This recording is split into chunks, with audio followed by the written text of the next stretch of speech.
I'd like to welcome you to the latest Stormwater Management Design Review course. Each module will have a moderator, and today that's going to be Cheng-Yi Wu. Staff will be presenting as a four-part course the key elements of the Stormwater Management Design Review process in order to assist you in complying with the Stormwater Management Rules at NJAC 7:8, and as required by the Municipal Separate Storm Sewer System Permits, or MS4 permits for short. If you were not able to download the slides from the link in the email, they can still be accessed under this website, which will be pasted in the chat by staff right now. You may want to keep this open in a separate tab or a window. Here's a snapshot of what the handouts page will look like. You can download slides for each presentation in each module. Shown here are the individual presentation slides for Module 1. The links are embedded in each blue box, so just click the box that matches which presentation you want to view. And now this brings us to our agenda for the course. The agenda for Module 1 begins with Miranda Munez, who will provide the introduction and the federal background. Peter Plianthos will then present the stormwater overview of basic concepts and terms. You'll then hear again from me on maintenance requirements, and Kristen Hines will present on the mapping requirements from the MS4 permits. Each of the modules includes a quiz to be taken online during the time allotted. We will then close the quiz and review the quiz questions. We will be providing links and QR codes to the quizzes in the chat and on the slides. It is suggested you use your cell phone camera, focusing on the QR code that will be shown on the screen, and that will take you to the quiz on SurveyMonkey. If you're going to take the quiz on your computer, be sure to open the quiz link in a new window or tab so that you will also remain in Teams. Module 2 for this Thursday will start with Anthony Roblick, who will present these stormwater calculations. Lisa Schaefer will then present the soil testing criteria that was previously published as Appendix E of the BMP manual and is now incorporated as Chapter 12 of the BMP manual. And our last speaker for Module 2 will be Dick McGee from NJCAT, who will present information pertaining to MTDs. Module 3 for Tuesday, May 7th, we will start with Anthony Roblick and I presenting how to review a Project 1, and then Cheng-Yi Wu will be presenting Part 2 of how to review a project. And then Peter will be presenting the groundwater mounding analysis as per Chapter 13, along with some examples. Then we'll have Quiz 3, and if time permits, we will briefly cover some of the common issues we see in our designs. And if we don't get to that, we will be providing those slides for reference. And then lastly, Module 4 will take place on May 9th. The first presentation will cover the stormwater management rule amendments pursuant to the adoption of the Inland Flood Protection Rule from July 13th of last year. We'll also cover green infrastructure and how to evaluate GIBMPs from design examples. Then as time allows, we will cover some additional stormwater-related program updates. One very important reminder before we start, after the class is over, we will be emailing out a link to an evaluation survey only to those who have completed all 4 modules, including all of the quizzes. We are required to collect an evaluation in order to issue continuing education credits. Only after you submit your evaluation survey, you will be sent your certificate of completion and/or PE credits once staff creates them. That should hopefully occur about 2 to 4 weeks after the class has finished. You'll be marked as having completed the rule amendment training required under the permit, but we will not issue an additional credit for this, as that would make it double credit. With that being said, we will start with the introductory history lesson and basics of the permits, which we are including based on feedback we received from our permittees during the MS4 audits. So please stand by while we switch over to Miranda.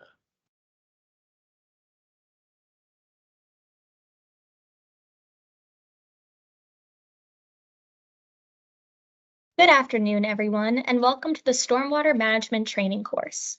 My name is Miranda, and today I will be providing you with a brief history of the federal basis for the Municipal Stormwater Regulation Program, as well as a brief introduction to some of the permit requirements that you will hear more about throughout the training. Please save your questions for the end of this section. You can type your questions into the chat box. Shown here are some of the terms we frequently use in our program. This presentation will provide an overview of the history of these words and how they are part of a stormwater program. To start, we'll have to take a look back to about 70 years ago. The Federal Water Pollution Control Act of 1948, also known as the FWPCA, paved the way as it was the first major U.S. law to address water pollution, and it authorized the Surgeon General to prepare comprehensive programs for reducing the pollution of interstate waters. It also authorized the Federal Works Administrator to prevent discharges of inadequately treated sewage and other waste into interstate waters and tributaries. This is because over the years, our rivers have become increasingly more polluted with oil, sewage, debris, and chemicals. Now let's fast forward about 20 years later to Cleveland, Ohio. The Cuyahoga River runs north through the heart of Cleveland through Lake Erie and was a historical shipping route. At the time, Cleveland was emerging as a major center for manufacturing, and because of this, the river became heavily affected by industrial pollution to the point that it was covered with oil and debris. On June 22, 1969, sparks from a passing train were all it took to start a fire. It was reported that these flames reached up to 5 stories in height. This was not the first time it happened, as there were more than a dozen fires over the preceding years. However, this was the event that sparked people's attention. A few months later, the National Environmental Policy Act, or NEPA, was signed into law on January 1st of 1970, creating the EPA. In 1972, amendments were made to the Federal Water Pollution Control Act from 1948, with the resulting legislation becoming known as the Clean Water Act. It's in Section 402 of this document, in which the National Pollutant Discharge Elimination System, or NIPDES program, was created, which prohibits discharges of pollutants from any point source into the nation's waters, except as allowed under a NIPDES permit. Because of this program, the EPA is authorized to regulate discharges into the nation's waters by setting limits on the effluent that can be introduced into the body of water from an operating and permitted facility. NIPDES also established the requirements for what a state must do to obtain approval to implement and operate its own program. New Jersey received federal authorization to implement various NIPDES program components in 1982, including authorizations for a state pretreatment program to regulate federal facilities and issue general permits. This program is known today as NJPDES. This is the framework through which the NJDEP regulates the discharge of pollutants to the surface and groundwaters for the entire state. 1 year later, in 1983, New Jersey proposed and published a new rule establishing certain effluent limitations for discharges to surface waters of the state and for indirect discharges into domestic treatment works, including discharges resulting from different precipitation events.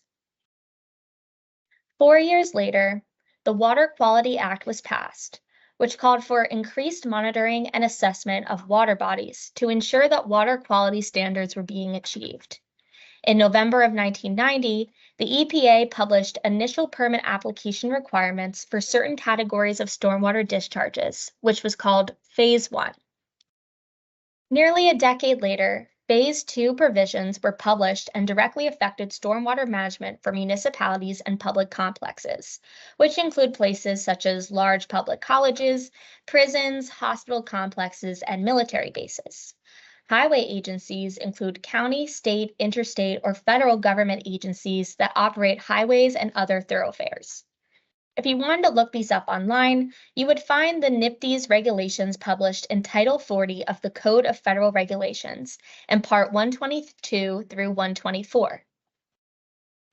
These provisions cover basic EPA permitting requirements and create a mandate for these entities to develop and implement a program to reduce discharges of pollutants from their respective stormwater systems. These systems are referred to as a municipal separate storm sewer system, or MS4s for short.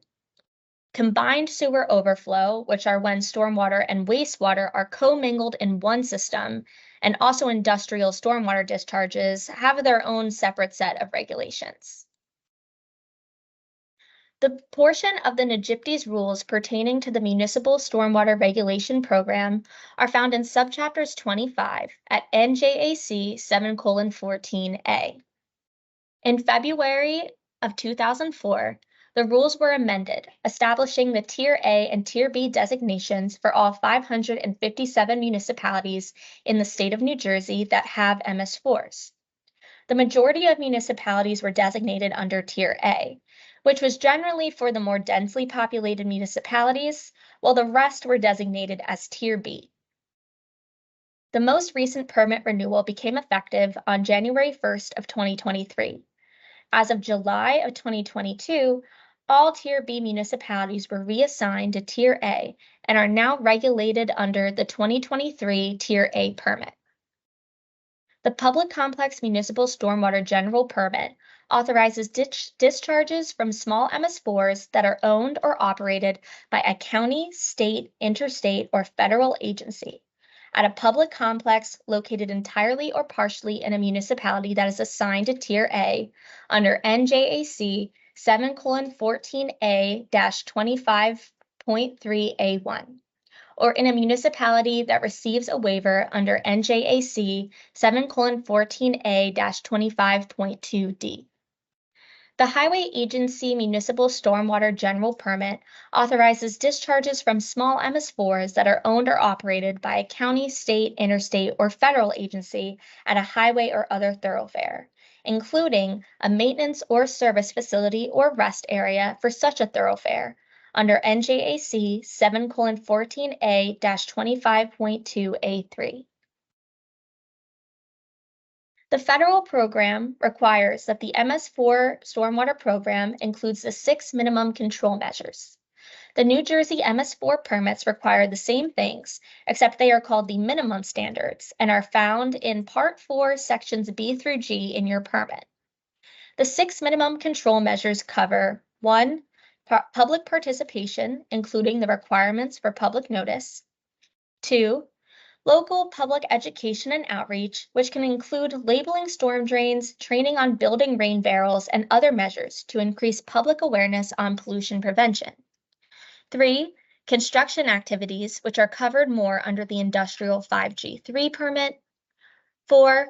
Post-construction stormwater management in new development and redevelopment. Under this minimum control measure, the permittee is required to develop, update, implement, and enforce a program to address stormwater runoff, including the plans and ordinances required in keeping with the requirements of the stormwater rules, which will be discussed further in more detail. 5. Pollution prevention and good housekeeping. This includes activities at maintenance yards, leaf collection, and so forth, as well as all of the necessary training requirements. And 6. MS4 outfall pipe mapping and illicit discharge and scouring detection and control.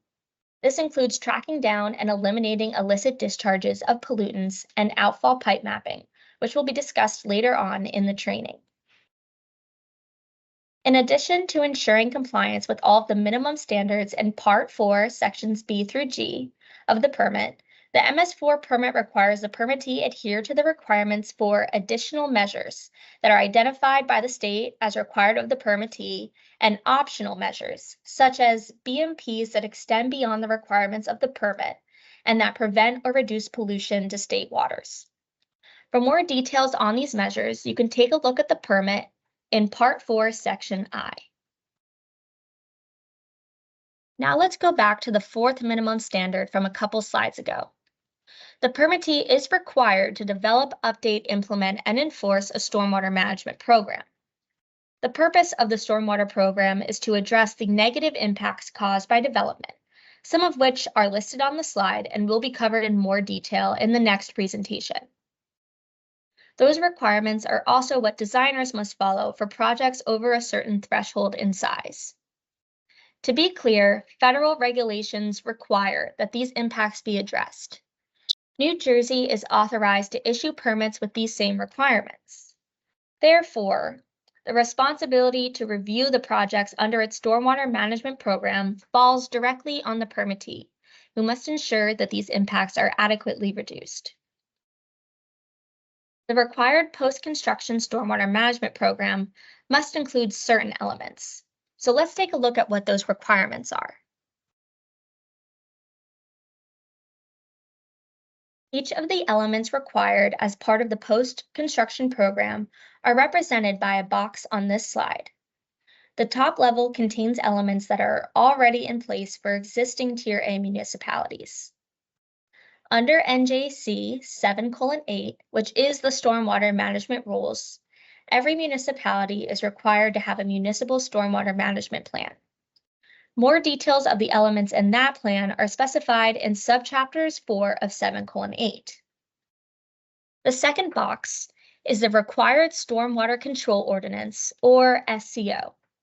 Tier A permittees had 1 year from their plan adoption date to adopt an SCO and submit all of this to the County Review Agency for approval. The Stormwater Management Rule amendments adopted on March 2, 2020 had a delayed operative date of 1 year so that the municipalities could update their SCOs to match the rule amendments by March 2021.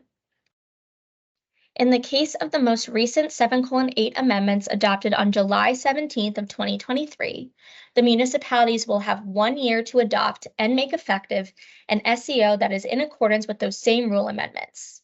This will be covered in Module 4. An SCO must meet the requirements of the stormwater rules as found in subchapters 4, 5, and 6. The department even created a model SCO for the municipalities to use as a template. Let's take a look at what is in that model. The SCO must include the design and performance standards for stormwater management measures found in subchapters 5 of 7:8. These standards will be covered throughout the rest of the training, and they include the requirement to use green infrastructure to meet the design and performance standards, which replace the implementation of the 9 non-structural strategies. How compliance with the groundwater recharge requirement is demonstrated, how stormwater runoff quantity control may be addressed, how water quality is to be addressed and the rainfall distribution for the New Jersey Water Quality Design Storm, the calculation method to be used to calculate stormwater runoff and groundwater recharge, and the detailed maintenance requirements. The SCO also addresses the safety standards in subchapter 6. All reviewers must follow the SCO, whether the municipality chose to modify the model or create something on its own. The SCO can be stricter than the model, but it cannot be less stringent. If you are a municipal consultant, you must know what is in the SCO of each town for which you review projects. The last citation in the SCO box is NJC 5:21-7. Which is part of the Residential Site Improvement Standards, or RSIS, pertaining to stormwater management for residential development. The permit states that RSIS applies to all areas of the Tier A municipalities. Now let's take a look at the lower tier of boxes on this slide. The municipality must enforce their own SCO review applications for compliance with their own SCO, ensure long-term operation of BMPs, and must make sure the required maintenance is performed, which for municipalities also includes privately owned facilities. The last box also applies to public complexes and highway agencies, and the requirements in these boxes have been previously in place. Now, creating the plan is not a one-and-done scenario, as the plan must be updated periodically, which will start the cycle over again. At the bottom of the slide, you'll see it says Audit by NJDEP. In 2016, the MS4 permitting program began performing compliance assistance audits of municipalities to determine how well they were demonstrating compliance with their permit and where they needed help. whether it's with language in the SCO, following the SCO, or other permit requirements. We are now partnering with enforcement in our audits.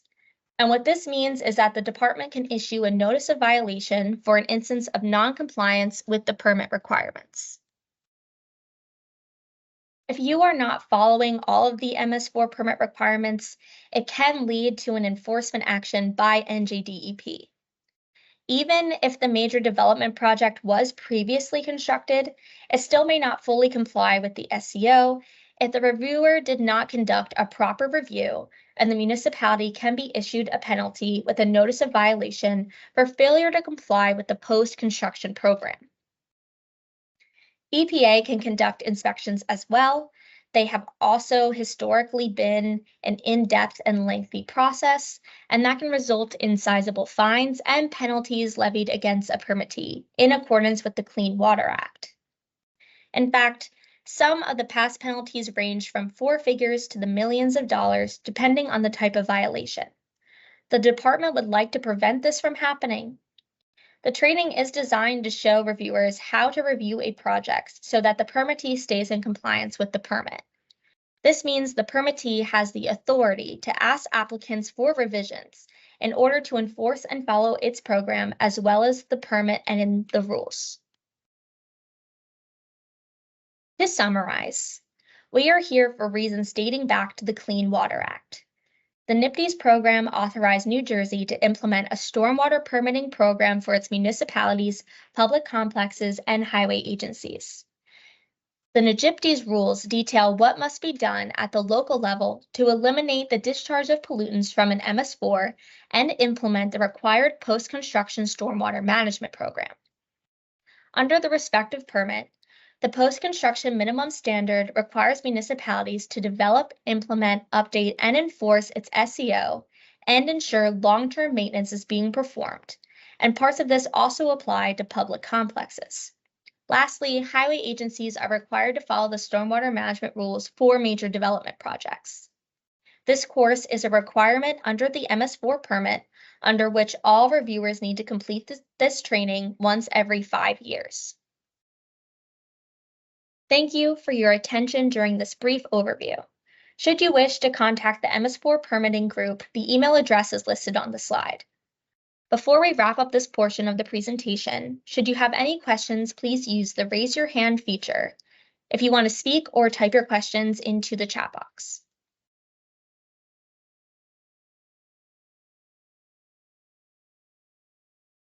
Okay, next up is Peter. He will discuss the basics of stormwater runoff, the impacts of development, and the rule requirements to mitigate these impacts. Please stand by while I hand over control to Peter. Okay, thank you, Miranda. I will now share my screen.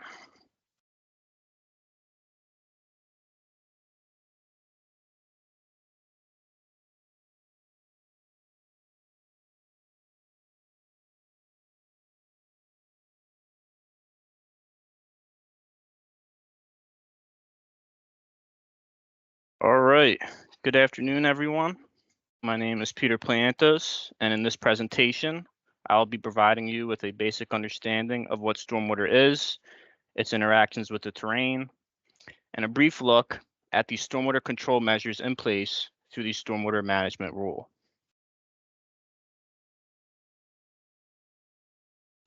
This presentation is organized into 3 parts.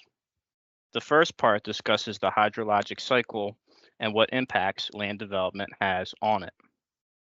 Second, we'll introduce some terms relevant to managing stormwater runoff. And the third part will discuss the standards found in the Stormwater Management Rule, NJAC 7:8, to mitigate some of the adverse effects land development has on the hydrologic cycle. We'll begin with land development's impacts on the hydrologic cycle.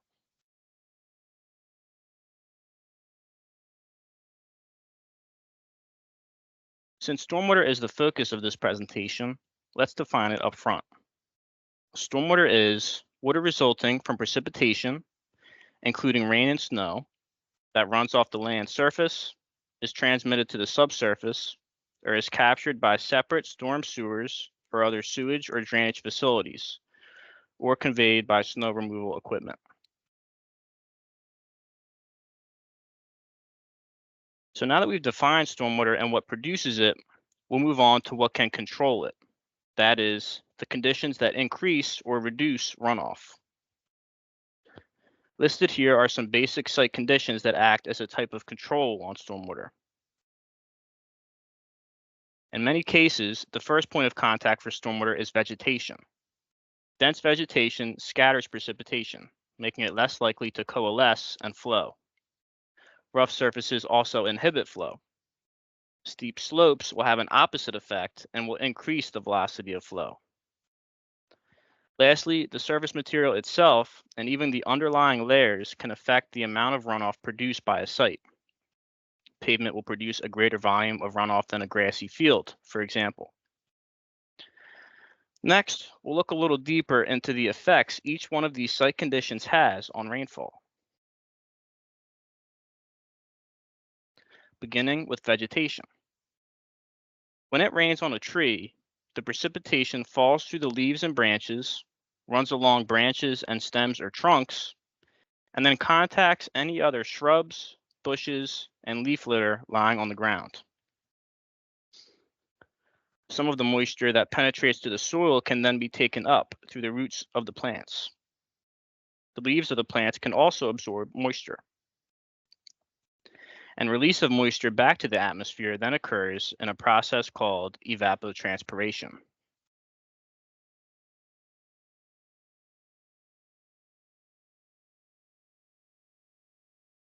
Next, we'll take a look at soils. The properties of the underlying soils can contribute to stormwater runoff. Movement of water into the pores or voids of soil is called infiltration. The rate of infiltration can vary with soil composition, and for soils comprised predominantly of clay can be almost zero, while as for sands, the rate can be 10 inches per hour or more. When the voids become full of water, the soil becomes saturated. Saturated soils cannot absorb any more water, so there is more runoff. Many of the stormwater practices used on developments are designed based on the assumption the soil is fully saturated, so we can best predict the amount of runoff produced and manage it safely.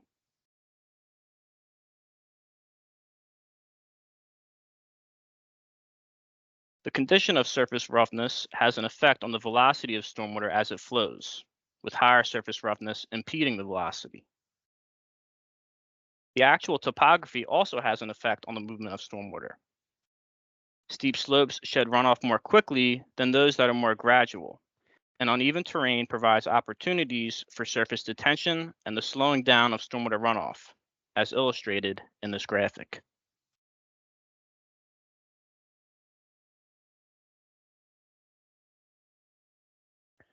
Putting what we have covered together, we can then discuss the hydrologic cycle. For an undeveloped site, a large portion of the precipitation, represented by the largest arrow on the graphic, supports vegetation, resulting in evapotranspiration or infiltration, which maintains groundwater flow. Typically, there is little runoff, and it flows over land to a water body.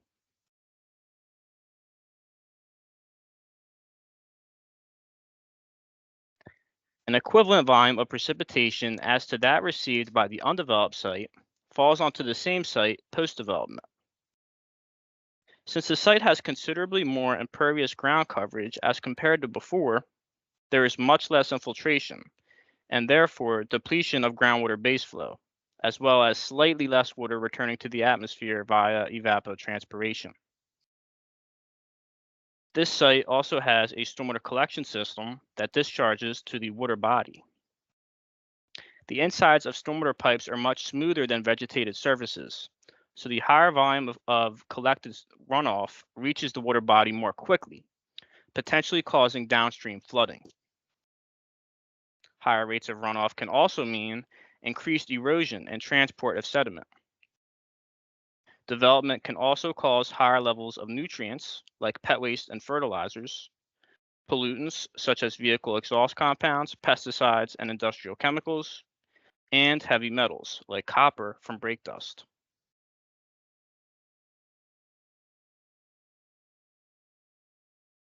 So, in summary, the three primary impacts land development has on stormwater and the hydrologic cycle as a whole are: 1, increasing the volume and rate of stormwater runoff through an increase in impervious areas with lower roughness coefficients. 2, degrading the quality of downstream water bodies through increased suspended solid concentrations and increased nutrient loadings. And 3, depleting groundwater and stream base flow, which is also due to increased impervious ground coverage.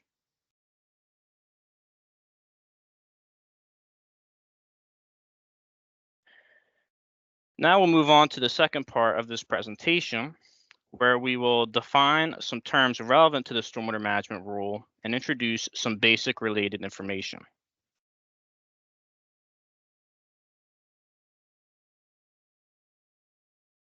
We'll begin with defining each of the terms on this slide. First is green infrastructure.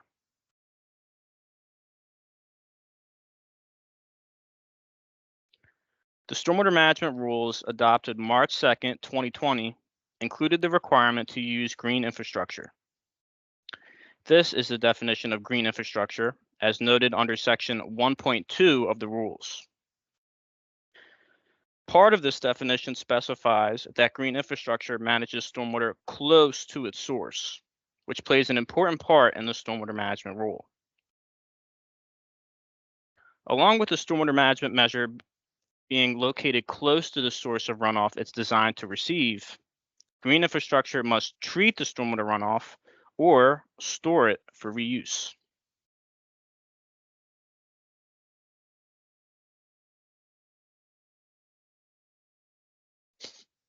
The rules define motor vehicles and surfaces on which they are operated as they contribute to pollutants and stormwater runoff.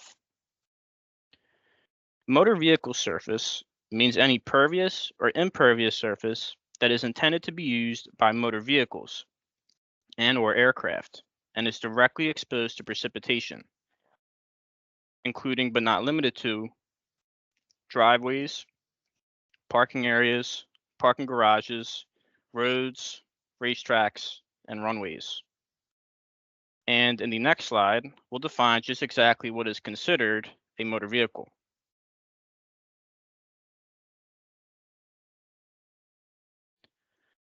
Motor vehicle means land vehicles propelled other than by muscular power, such as automobiles, motorcycles, autocycles, and low-speed vehicles. For the purposes of this definition, motor vehicle does not include farm equipment, snowmobiles, all-terrain vehicles, motorized wheelchairs, go-karts, gas buggies, golf carts, ski slope grooming machines, or vehicles that run only on rails or tracks.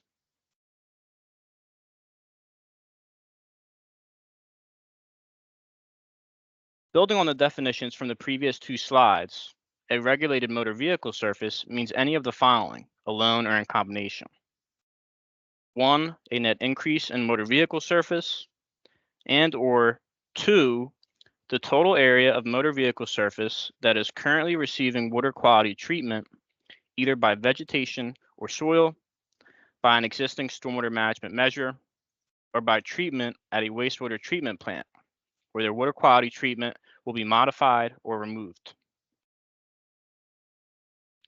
And just to note, areas that are only for emergency use and are regularly gated from motor vehicle traffic may be excluded from a site's total regulated motor vehicle surface.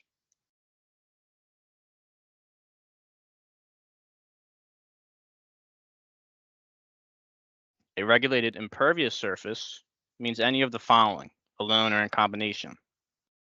1, a net increase of impervious surface. 2, the total area of impervious surface collected by a new stormwater conveyance system. 3, the total area of impervious surface proposed to be newly collected by an existing stormwater conveyance system.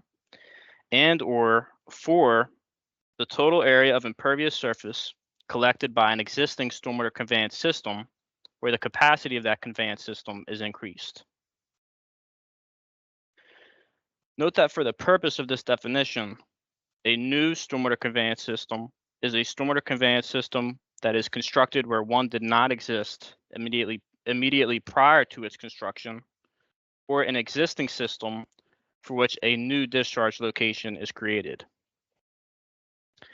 And this now all comes into play in the next slide, which is the definition of major development.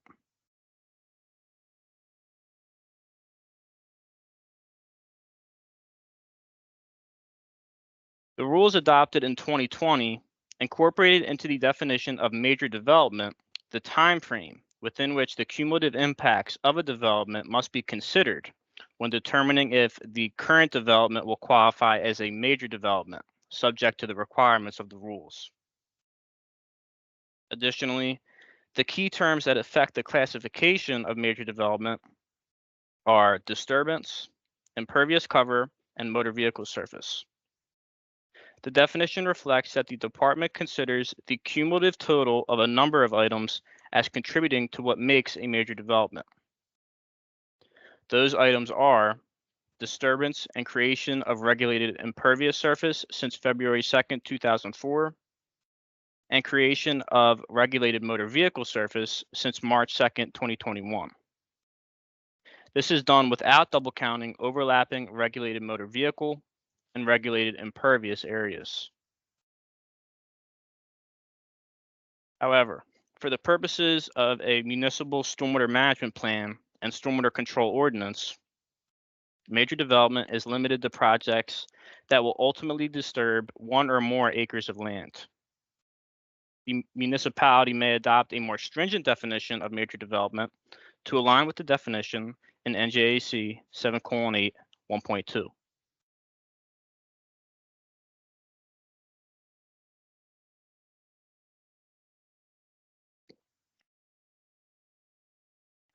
Just wanted to take a minute to emphasize the situation where a large lot is subdivided into several smaller individual lots, each less than 1 acre, and each sold and built upon separately.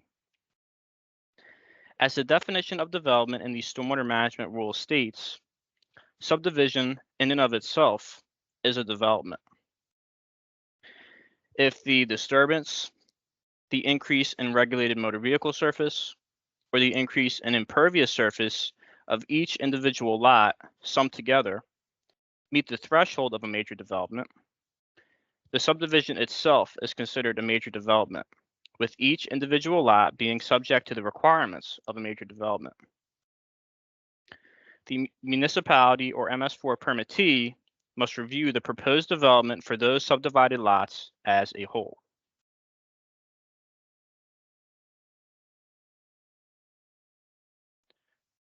Here are some additional terms relevant to understanding the design and performance standards.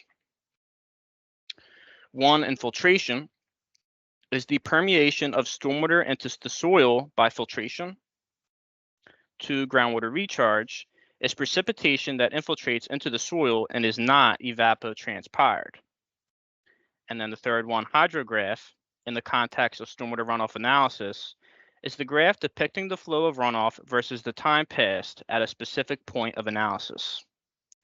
And then the last one, design storms, which will be covered further on the next few slides, are theoretical storm events based on precipitation data with an average recurrence interval of 2, 10, and 100 years.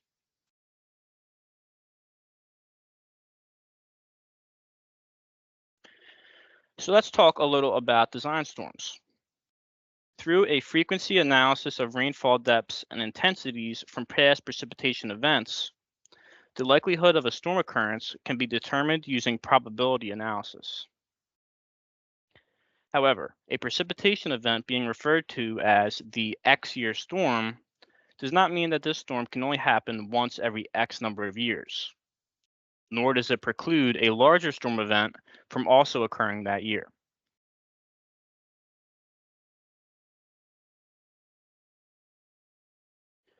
This table lists the probability of a particular storm occurrence and its corresponding chance of happening, expressed as a percentage in a single year. This is what is meant by the 2, 10, and 100-year design storms. The top storm listed in this table is the storm with a 1% chance of occurring in a given year. This is the 100-year storm. At the bottom of the table is the 2-year storm, meaning it has a 50% chance of happening in a given year.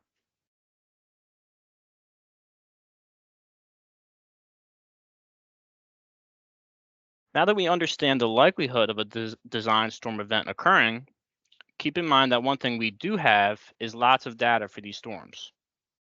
County rainfall data is one source used in calculations. The link for this data is shown in the header.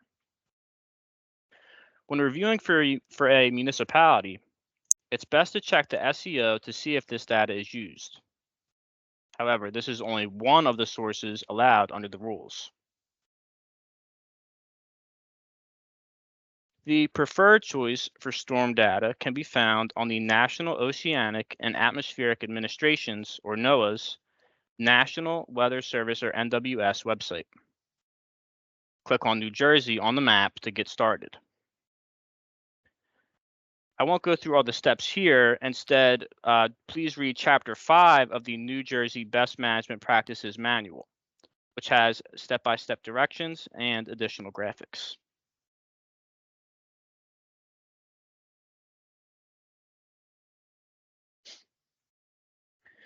The stormwater management rules adopted on July 17, 2023 include some updates to the rainfall data used in stormwater runoff calculations. Studies by the Northeast Regional Climate Center and the DEP showed that the 2, 10, and 100-year design storms for most counties have experienced increases in rainfall depth since 1999, when the original NOAA rainfall data was collected. So, current precipitation adjustment factors and future precipitation change factors have been implemented and are applied to the 2, 10, and 100-year design storms in certain circumstances.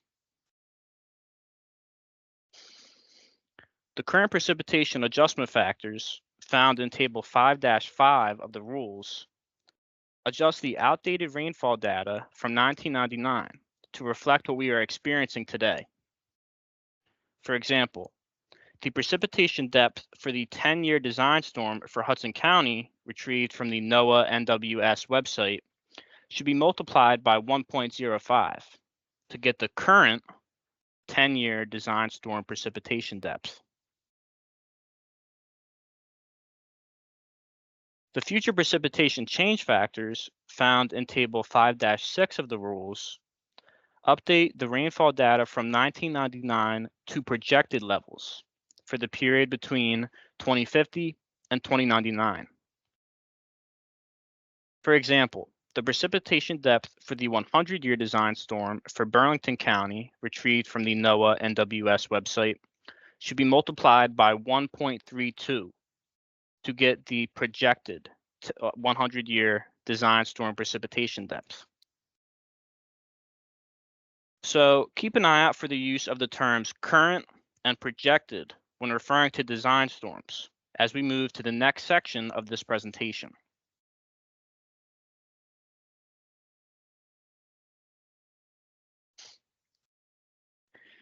In the last part of this presentation, we'll take a look at the design and performance standards in place to address the adverse impacts of land development that we discussed previously. These standards are found in the Stormwater Management Rule, Title 7, Chapter 8, or 7:8.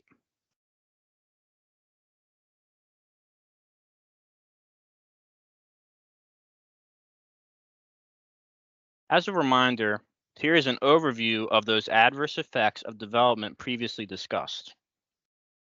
Under the current rule, there is a requirement to mitigate these adverse impacts using green infrastructure, which acts to reproduce, as closely as possible, the natural hydrologic cycle. But more on that requirement later. We'll now address how we mitigate these effects in turn, beginning with the runoff quantity control standards in place to address the increase in volume and rate of stormwater runoff.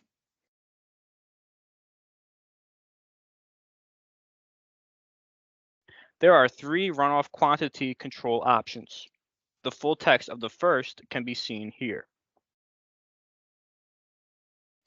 Note that the water droplet is the icon used in the BMP manual for this design and performance standard. In order to meet this quantity control option for a given design storm event, the post-construction runoff hydrographs for the current and projected 2, 10, and 100-year storm events must be bounded by and not cross at any point in time the pre-construction runoff hydrographs for these same storm events.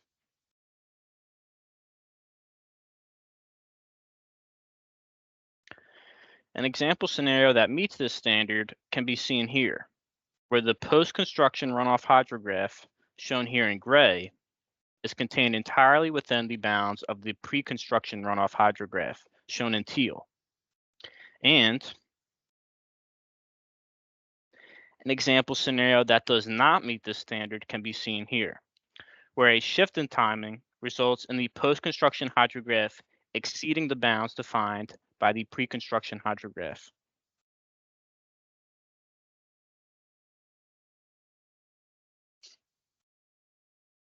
The second runoff quantity control option, seen here, is unlike the last quantity control option in that this option is a comparison of the current and projected peak flow rates for the pre and post-construction hydrographs, and not a comparison over the entire hydrograph duration.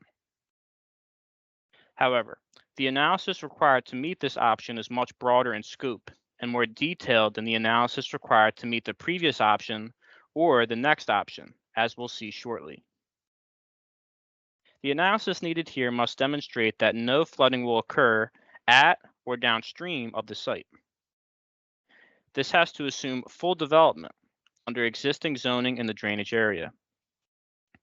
That extends beyond the site, both upstream and downstream, within the HUC 14 area.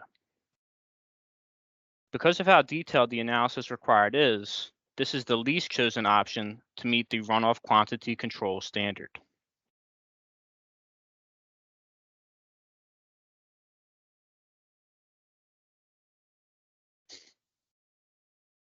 The third runoff quantity control option, shown here, is similar to option 2 in that it is a comparison of the current and projected peak runoff rates for the pre and post construction hydrographs.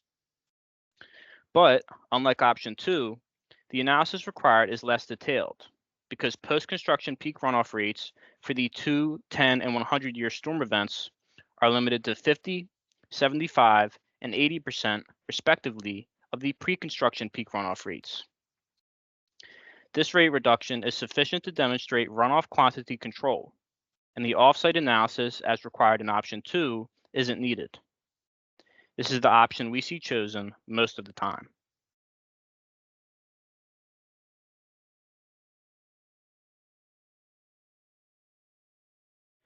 There is an exemption from the quantity control standard. If stormwater runoff from a project discharges within a tidal flood hazard area, and it's clear that the increased volume of stormwater runoff will not lead to downstream flooding, then the site would be exempt from the runoff quantity control requirement. But it must be demonstrated that no downstream flooding would occur.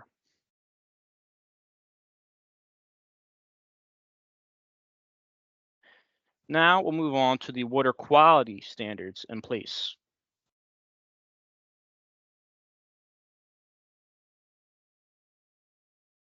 When a development proposes a quarter acre or more of regulated motor vehicle surface, stormwater management measures for water quality control are required. Why is that? Developed sites typically do not have the surface roughness to slow down runoff. This means there generally is not enough time for any pollutants to settle out, resulting in direct discharge to water bodies.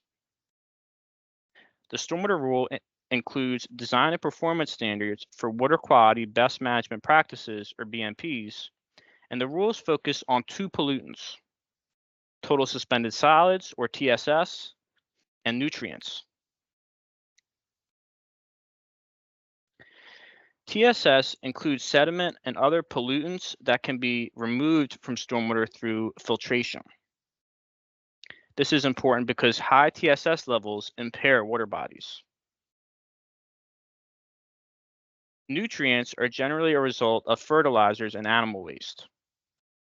The two nutrients of concern are phosphorus and nitrogen because they overstimulate plant growth in aquatic environments, which results in algal blooms and a reduction in dissolved oxygen concentration in water. The current rule requires a developed site's stormwater runoff to be treated to 80% TSS reduction and the removal of nutrients to the maximum extent feasible. Also, just to note that the trigger for water quality control in 7:8 is a quarter-acre regulated motor vehicle surface, but local SEOs may have a stricter measure, as was mentioned in the last presentation. So definitely check the local SEO.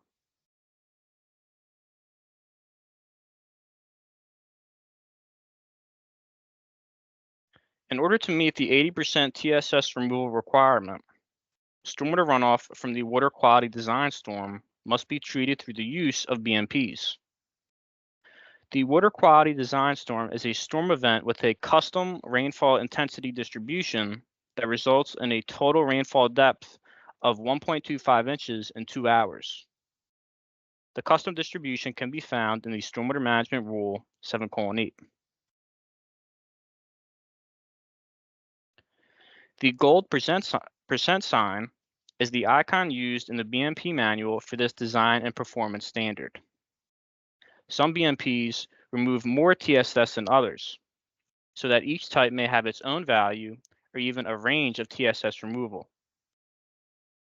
The percentage identified in the manual is only awarded to BMPs designed and constructed in accordance with the information in the manual. Also, if a BMP is not properly maintained, its ability to provide water quality treatment may be impaired.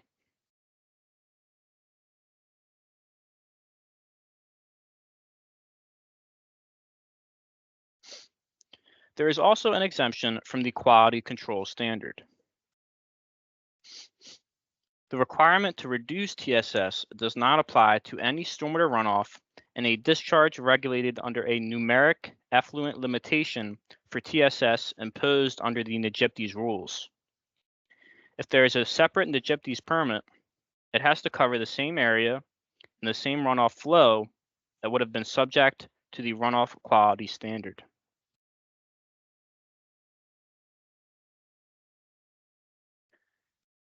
Now we will move on to the third set of standards in place, which address the reduction in groundwater due to development.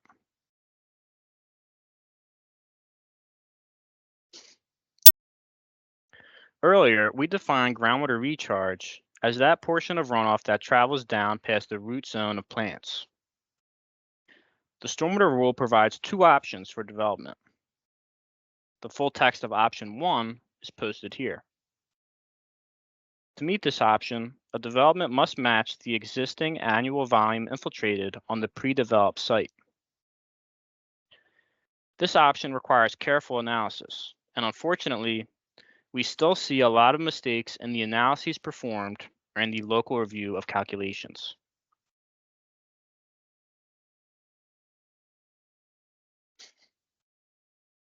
The second option requires the designer calculate the increased runoff volume that will be produced by the development from the projected 2-year storm and infiltrate that amount. This generally requires a lot of stormwater be infiltrated, and this may not be easy to do if a project is going from a lot of vegetation to a lot of impervious cover, particularly if the soil was very well drained to start.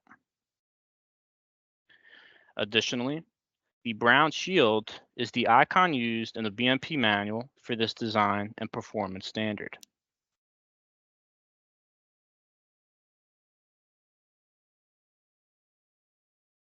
There is an exemption from the groundwater recharge requirement that is applicable to only previously developed portions within an urban redevelopment area. Previously developed is defined as areas devoid of woody vegetation, and for an area where woody vegetation has newly taken root, it's no longer considered developed. And just to note, we see a lot of compliance issues regarding the groundwater recharge standards, mainly due to improper soil testing, but that will be elaborated upon in a later presentation.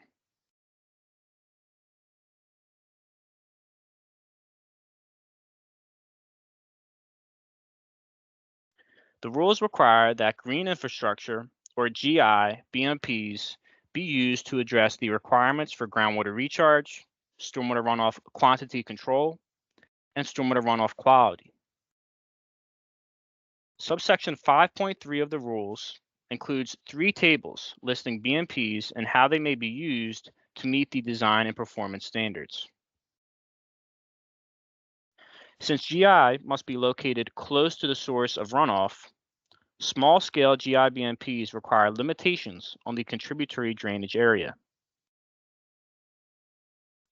As noted in the last bullet on this slide, municipalities may approve alternative designs, but they must match the GI definition and follow other applicable limitations.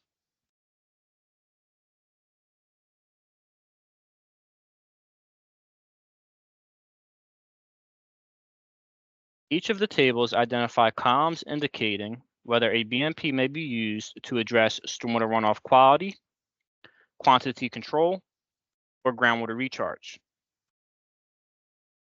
The last column is the separation required from the seasonal high water table, assuming the soil testing procedures in Chapter 12 of the BMP manual have been followed correctly. Note that Chapter 12 was formerly Appendix E in the BMP manual. Table 5-1 lists GI BMPs that may be used to meet the groundwater recharge, stormwater runoff quantity control, and stormwater runoff water quality design and performance standards, provided that the GI BMP is designed in accordance with the BMP manual. Some of the GI BMPs cannot receive runoff from motor vehicle surfaces and therefore do not address water quality, like cisterns and green roofs. Others do not attenuate the discharge of stormwater runoff from the 2, 10, and 100-year design storms, so they cannot meet the quantity control requirement, like dry wells. There are certain MTDs with a vegetative or soil component that meet the GI definition, but not all MTDs are GI. A listing of MTDs that meet the definition of GI are NJCAT verified and certified by the department can be found on our website. Lastly, these systems are typically smaller in scale, and dry wells, GI MTDs, pervious paving systems, small-scale bioretention systems, small-scale sand filters, and small-scale infiltration basins all have a limited contributory drainage area that they can treat, as defined in NJAC 7:8 5.3b.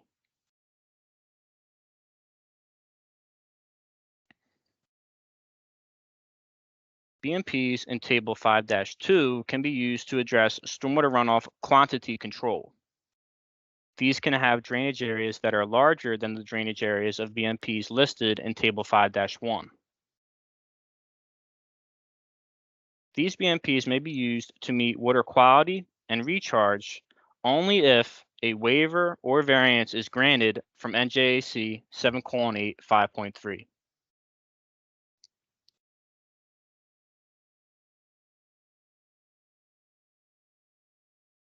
BMPs in Table 5-3 always require a waiver or variance from NJAC 7:8 5.3 before they can be used to meet any of the design and performance standards.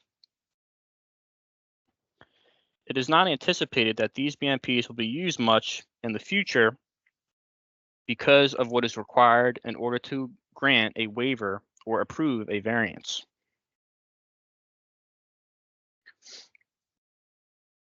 As for some of the BMPs noted on this table, blue roofs don't have a reuse component, and extended detention basins are typically large and also require additional treatment to meet water quality standards.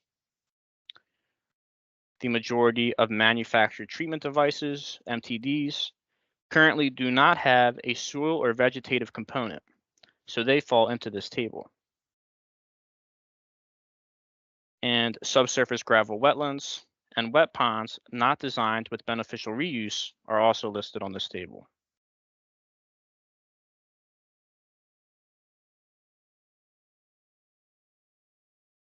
The regulations under subsection 5.2F specify that BMPs designed in accordance with the BMP manual are presumed capable of providing treatment necessary to meet the design and performance standards under the rules. However, anything that is not designed in accordance with the BMP manual is considered an alternative design. As with all major development projects, these alternative designs must be reviewed by the review agency. And in these cases, the DEP must be notified of the review agency's approval of the alternative design.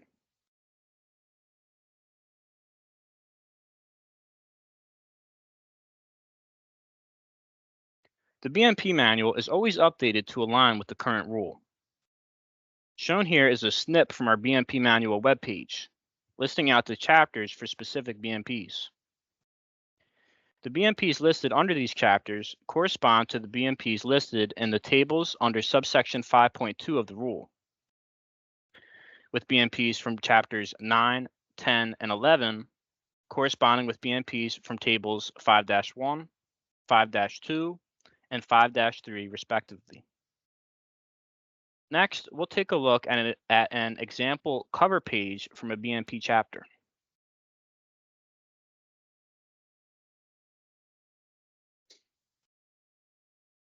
As we said, Chapter 9 contains all of the GIBMPs listed in Table 5-1. Shown here is the cover page from Chapter 9.8, which is for small-scale infiltration basins, and it's a typical example of the chapters for the various BMPs listed in subsection 5.3 of the rules.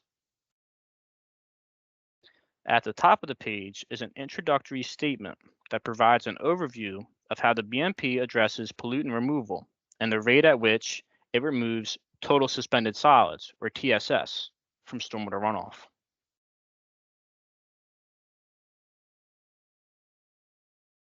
The first table on the page is also an overview, and it identifies the design and performance standards of the rules for which the BMP can or cannot be used.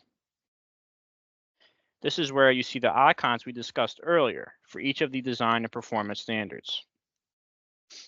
If you're not familiar with the BMP, this is a good place to start to become acquainted with how the BMP complies with the rule requirements.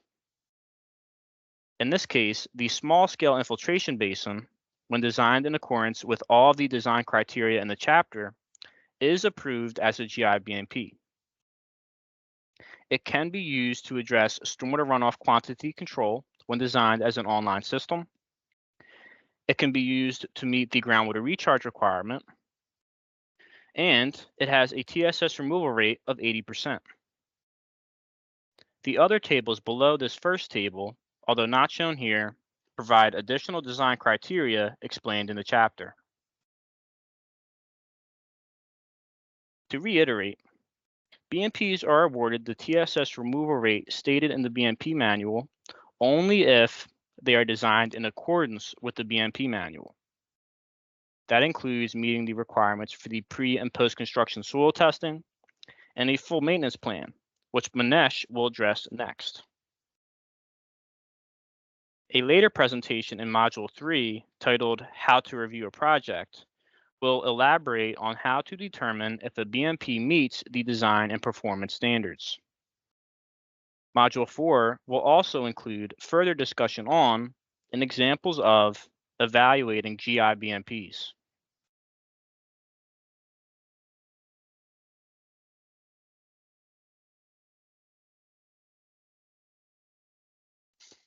In summary, in the first part of this presentation, we covered some of the adverse effects land development has on the hydrologic cycle, including 1. Increasing the rate of and volume of stormwater runoff, 2, degrading the quality of downstream water bodies, and 3, depleting groundwater.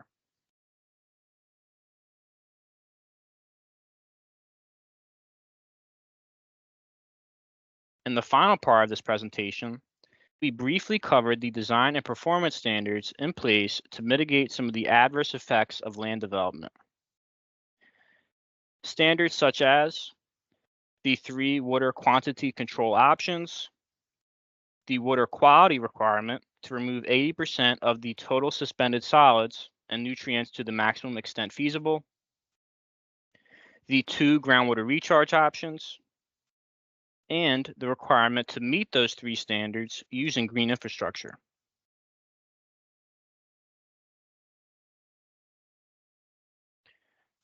Thank you for your attention. Should you wish to contact me, here is my information. And I'm going to check if there are any questions in the chat, or if anybody wants to raise their hand.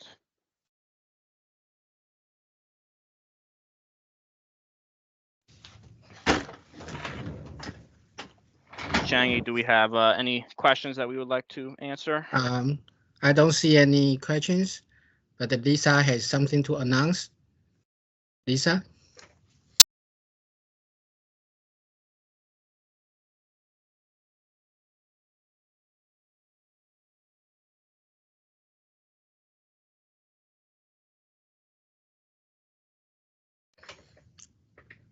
I think Lisa is asking to identify the attendees' name for the name joining us conference room and user 256-841-132177.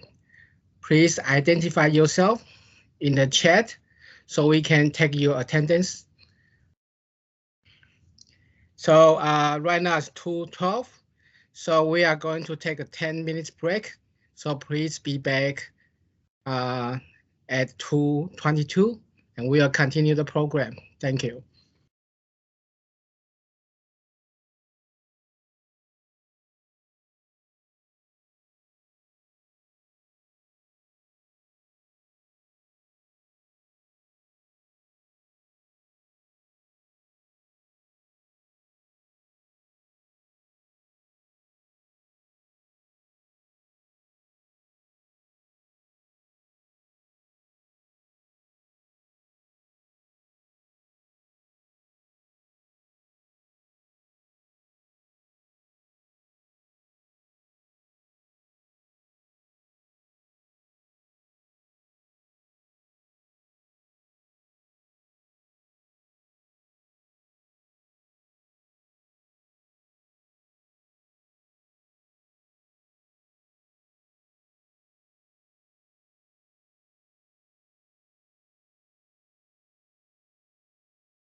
All right, hello everyone. Welcome back from your break. We will continue on with the module with the maintenance portion of the presentation. So far we have covered the history of stormwater regulations and the basics of the MS4 permit. You may recall from earlier the slide with the 5 post-construction stormwater management program requirements. One of them is to ensure the long-term operation and maintenance of BMPs. So let's get into that a little bit more. First, we'll look at why maintenance is so important. Second, we'll take a look at the historical background for the responsibility of ensuring maintenance. Then we'll get into the responsibilities of the Tier A municipality, public complex, or highway agency. And finally, we'll go over what should be in the maintenance plan and how to review it. BMPs are pollutant removal mechanisms, as you know, and if they stop working according to design, or if they even fail, there can be serious consequences that impact the environment. Since BMPs are designed to remove trash, debris, and sediment, they can often get clogged if maintenance is not performed. That means the drain time of a parking lot, for example, or whatever else is upstream may be even longer, which can cause flooding. And it can also mean a basin takes longer to drain, which could lead to a possible creation of a mosquito breeding ground. Plus, they can attract unwanted wildlife or can even lead to complaints from the public. So all this is stuff that we really want to avoid. Here are a couple examples of poorly maintained BMPs. The top image here has trash and vegetation collecting in it. So when another storm occurs, particulates will be transported downstream. And if you look at the bottom picture, the lawn depression, it's not really draining properly. This inundation could result in bare soil areas and wind erosion when it dries. And if it doesn't drain, then algae could become established, and this could prevent, say, an infiltration basin from draining. Here are a couple examples of properly maintained BMPs. The top picture is of a rain garden, and the bottom picture is a green roof. Both are well maintained and clear of any debris and trash. So there's no visible signs of improper drainage that would compromise the BMP's functionality. So just some nice examples here of maintenance. So here's a question for all of you. Based on what you see here alone from the same site, does this look like a ponded infiltration basin or a constructed well? Well, if you visited this site without knowing what was designed, you might think everything is okay. However, we've seen the plans and this was actually approved as an infiltration basin. Now, based on the presence of the wetland vegetation and the standing water, the right type of maintenance was obviously not performed and it became what you see now. So at this point, the basin would need repairs or even some form of retrofitting.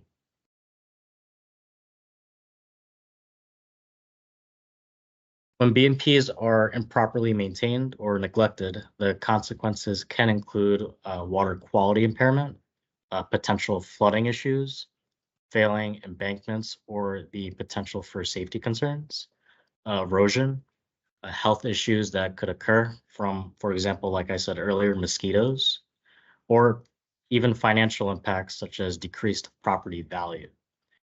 They can become a headache for a permittee, which is why proper maintenance needs to be performed.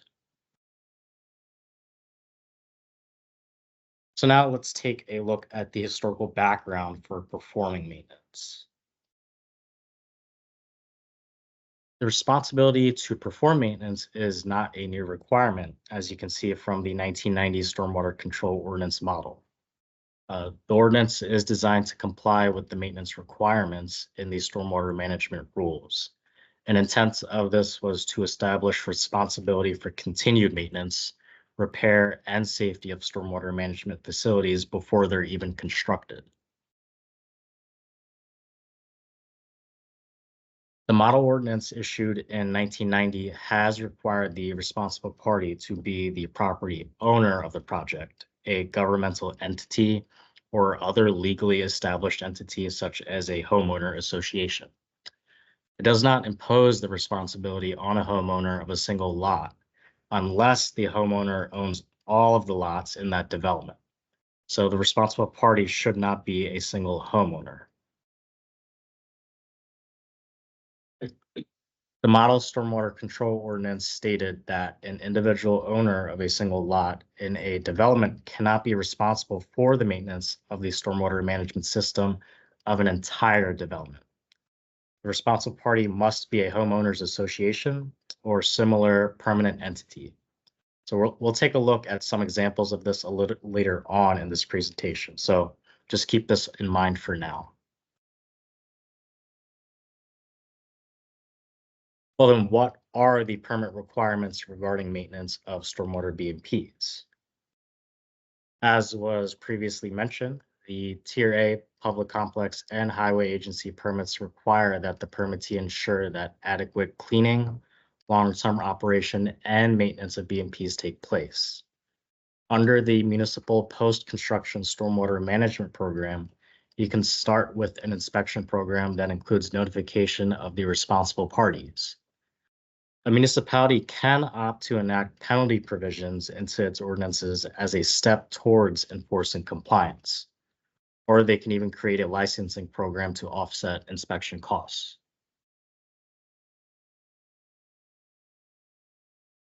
The permit requirements for ensuring long-term cleaning, operation, and maintenance provided are divided into two classes based on ownership or operational status for the Tier A public complex and highway agency permits. The first group is facilities owned and operated by a municipality. So they can be, for example, a town hall or some sort of library complex. The four elements required for this group are shown here, and they may be found in Part 4, Section C1 of the Tier A permit, Section C3 of the Public Complex permit, and Section C2 for the Highway Agency permit. Inspection and maintenance must follow the plans or be performed more frequently than stated on the plans. So a logbook needs to be maintained to show compliance with this section. If you're looking for more specifics, there are more details of this in the permit, which you can read further about.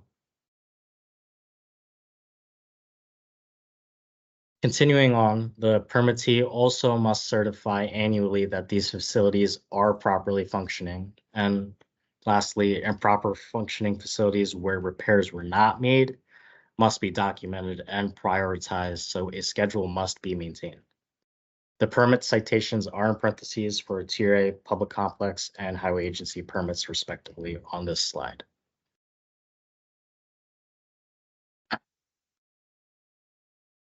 The second group consists of those facilities not owned or operated by the municipality. Examples of this can include a retail complex or even a housing development. The permit requirements are found in Part 4, Section C for facilities not owned or operated by the permittee. This is not a new requirement, and the way it is now written is to clarify what has been required previously. The permittee is required to ensure maintenance is performed according to the plan, or even more frequently than the plan states. A logbook must be maintained of the actions taken to enforce compliance, and these details are required.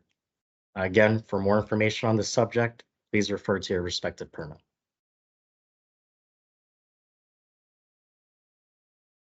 Compliance with the permit requirement to ensure long-term cleaning, operation, and maintenance starts with the reviewer assessing the plans.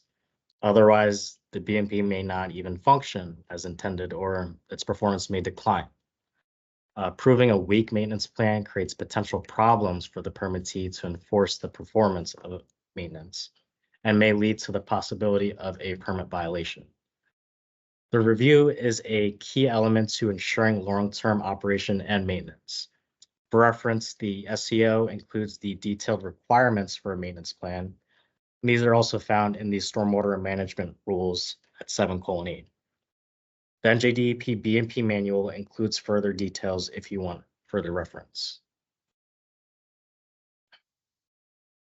If you're using the review checklist from the Tier A guidance document, the maintenance portion starts at the bottom of page 17.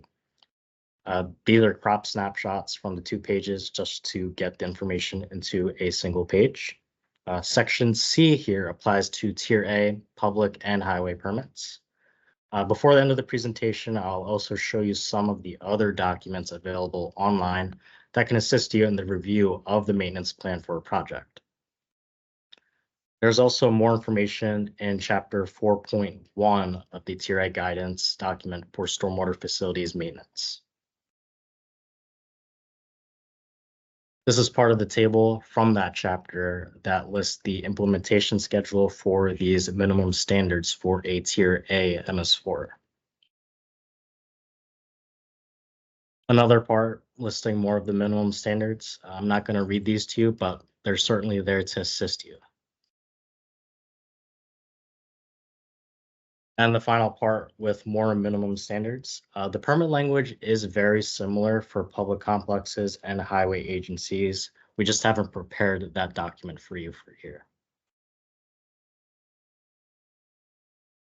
So if you want to put things in perspective, an inadequate review can really wreck things. The duties of all 3 parties that you see here on the slide, they have to mesh together. So not requiring the details of the maintenance plan can push the burden onto the stormwater coordinator or DPW facilities maintenance office, or it can even create an issue for DEP enforcement.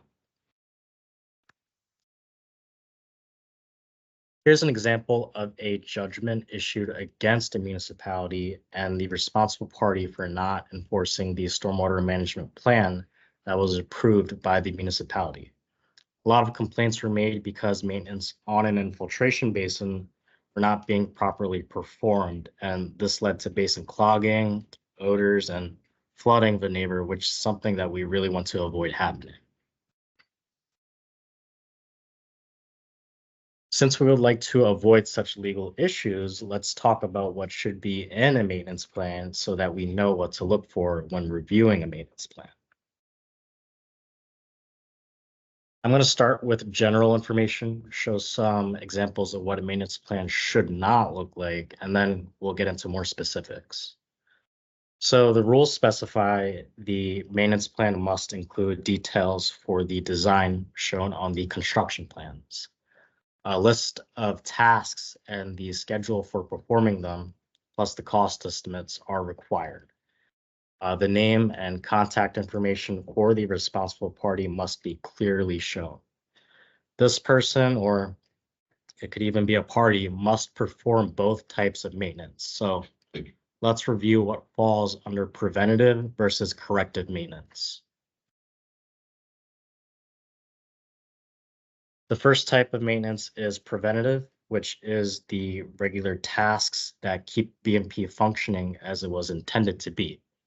So this can involve quarterly inspections, grass cutting wherever it's appropriate, trash clearing, replacing vegetation that's failing to thrive, and it can even include snow removal. Corrective actions are those that may be needed should failures start to occur, such as a periodic replacement of a sand bed and a sand filter, or it can even be in response to a major event, like a major rainstorm, a drought, a car accident, or even a high wind event, just to name a few. The plan must require that a logbook of all maintenance activities be kept so that the inspection can confirm this is being done. The inspection records must be reviewed annually. They may even give clues to something that is starting to fail or not work properly anymore. The review should confirm that an annual evaluation of the plan is specified, and then during the inspection, the permittee should confirm that this is taking place.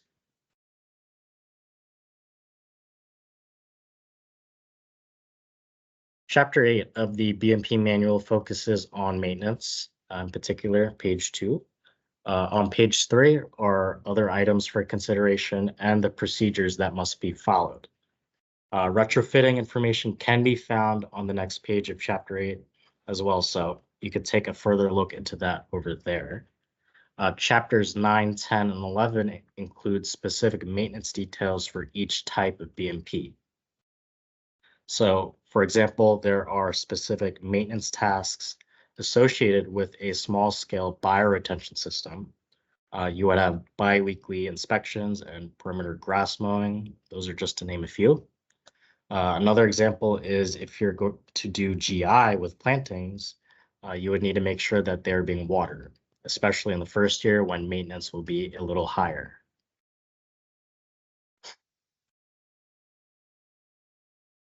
So I mentioned procedures to be followed. One such procedure is the requirement to record on the deed information about the maintenance plan, and that identifies the responsible party, which would include the name, the address, and the phone number. The maintenance plan must be recorded with the parcel where the stormwater management measure is located. Any change in the responsible party information due, for example, to a change of property ownership, must also be recorded on the deed. The information must also be updated after project construction is completed.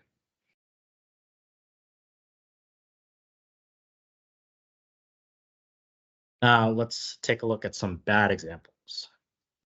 If the stormwater management plan consists of a single sheet or is part of a plan sheet, that's a major red flag for the review.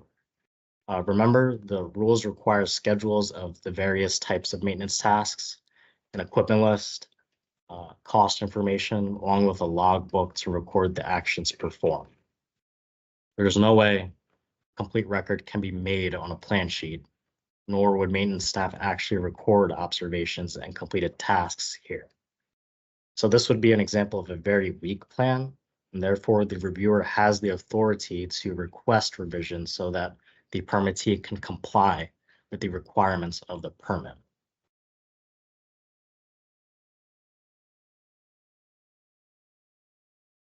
Now, imagine you are reviewing a 55-page maintenance plan for a constructed wetland, and you open the table of contents and you see this.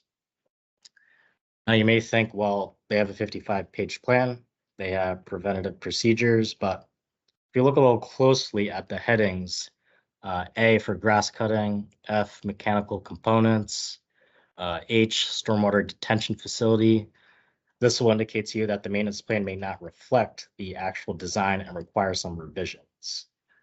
What this illustrates is that the reviewer has a responsibility to check the details provided in the plan so that the permittee meets the permit requirement to ensure long-term operation and maintenance. In this case, this is an actual approved maintenance plan that had absolutely nothing to do with the constructed wetland shown on the approved plan.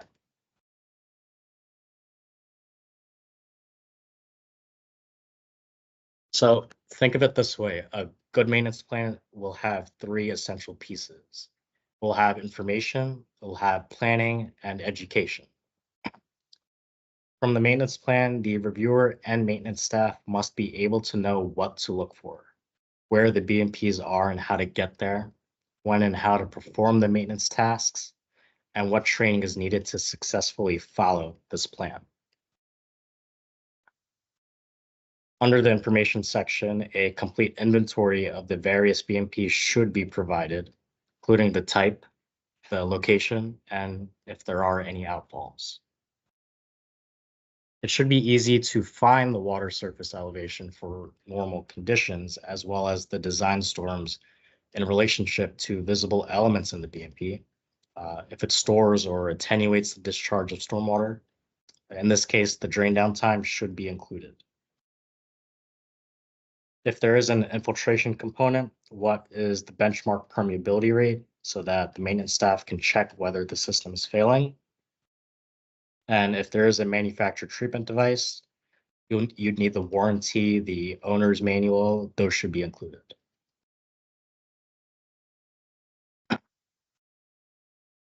The second essential element is planning. which paints a complete picture of what should be done by maintenance personnel. We would not want someone to say, for example, mow a bioretention system with a meadow, thinking it was an overgrown detention basin. Planning includes the schedule of tasks, the tools needed for each task, access information where sediment or trash is to be taken, and if it requires dewatering, where that is going to occur. If there is an internal component and it is destroyed by, let's say, a large storm, maintenance staff should be able to correctly repair or replace it. I mentioned collected sediment. Planning includes how to transport it and what information, such as a receipt, must be retained. Planning includes the individual costs plus the annual costs for each task. So make sure this information is part of the maintenance plan when you do review it. And the third element is education. Maintenance staff must be trained on safety measures, inspection methods, the various tasks, and the use of appropriate tools and equipment. Maintenance must also know what to record and where to file the records. Education includes knowing what records to keep. So always keep a backup of the records in another location. You never know if their original records could be destroyed somehow.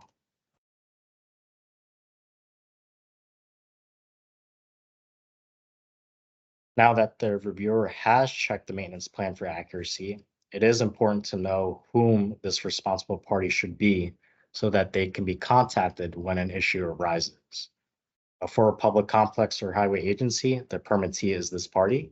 Under the Tier A permit, it can be different people or one or more organizations. Obviously, it should be the developer during construction or a public entity where it is appropriate. A transfer of the responsibility can be to an HOA in a residential development, an owner or tenant in a non-residential development, another public agency, and only to a single homeowner or tenant in the event the individual is the sole owner of the entire residential development. So if you take a look at NJC 7:8-5.8C, it actually expressly forbids this. No homeowner can be held responsible for maintaining a basin in a residential development unless they own the entire development. So speaking of this, let's look at some examples of how this can be applied. So here are prepared some scenarios of what the responsible party should or shouldn't be that you may see when you review a project. So here's example one. A 5-lot subdivision has one B&P that is collecting stormwater runoff from all 5 lots. This B&P is on one of these 5 lots. Can that lot owner be the responsible party for the maintenance of this B&P? So think about that for a sec. And I will begin to read the second example here. A 5-lot subdivision has 5 B&Ps, 1 B&P per lot. They only collect and treat runoff generated from their respective lot. Can the homeowners of each of these lots be the responsible party for each B&P that is in their own lot? And the answer to this is actually no. An individual homeowner cannot be the responsible party for the B&P located in their own lot or one separate lot unless they own all the lots. And here's a third example. Development of one lot that doesn't propose any subdivision and is a major development has one singular homeowner. Can this homeowner be responsible for maintenance of a B&P that is proposed for this development? And the answer to this is going to be yes. So like we said earlier, the difference between this example and example 1 and 2 is that in this one, the homeowner is the sole owner of the entire development. So that's the big key difference between this example and example 1 and 2.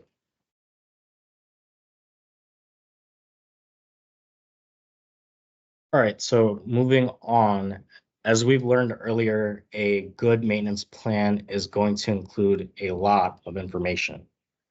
For this reason, my colleague created various templates for use by a designer. These templates can be customized. They're also created in such a way that they can be used as a teaching tool for reviewers and maintenance inspectors alike. Currently, they're being updated to reflect the new green infrastructure rules. So stay tuned for the updated versions of these templates, as they're going to be very, very useful when you conduct your reviews.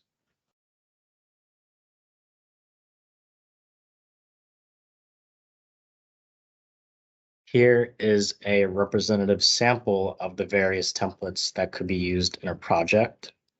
Anyone can go to the department's website, and there you will click on the maintenance guidance. And at the top of the page is a brief introductory video, followed by a template of a maintenance plan. And below that is the field manual section. And here's an example of the field manual for a surface infiltration basin. Each BMP should have its own field manual because each of them has different functions and components that need to be inspected and maintained. The field manual templates include the components as shown on the left: BMP overview, basic design information, visual aid for stormwater basin inspection, reference documents, inspection checklist, maintenance activities, maintenance actions, preventative maintenance record, and corrective maintenance record. The designer modifies the contents of the field manual template with the design information of the BMPs incorporated in the development. The reviewer makes sure the information is correct, and the responsible party follows the field manual to perform maintenance. The municipality, depending on the ownership status, then follows the permit requirements to ensure maintenance is being performed. The reviewer should also make sure the inspection checklist has been customized to match design features on the construction plan and in the stormwater report. This is a partial screen capture of the infiltration basin inspection checklist log that can be found online in the maintenance guidance section of the TRA guidance document. Again, these are currently being updated, so stay tuned for the newer versions of them. And on this slide here is another partial screen capture, and this is of the infiltration basin preventative maintenance.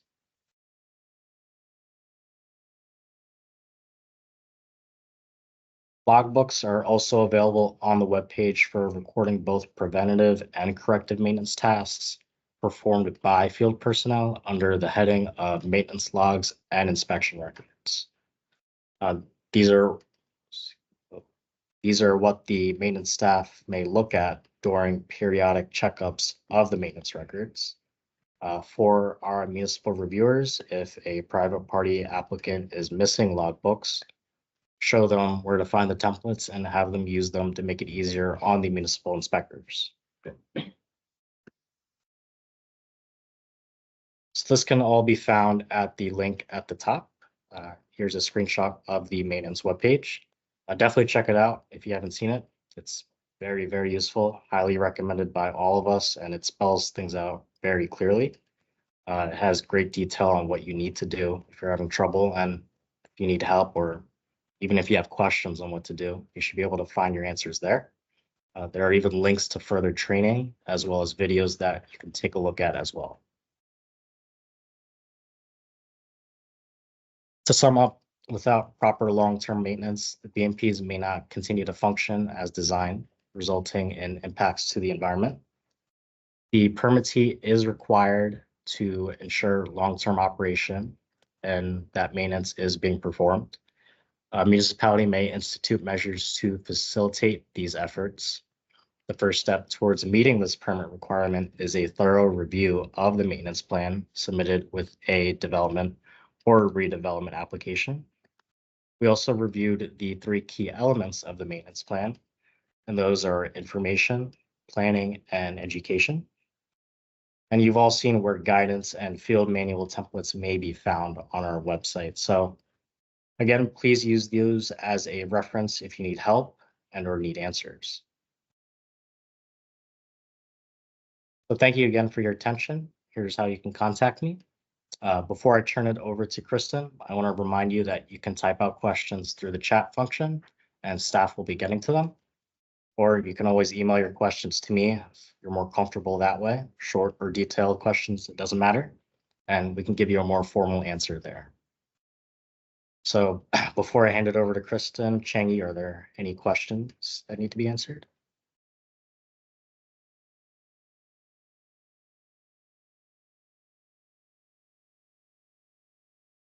There are questions, but not related to maintenance. So I will answer the question in chat. So Kristen, you could continue the presentation. Thank you.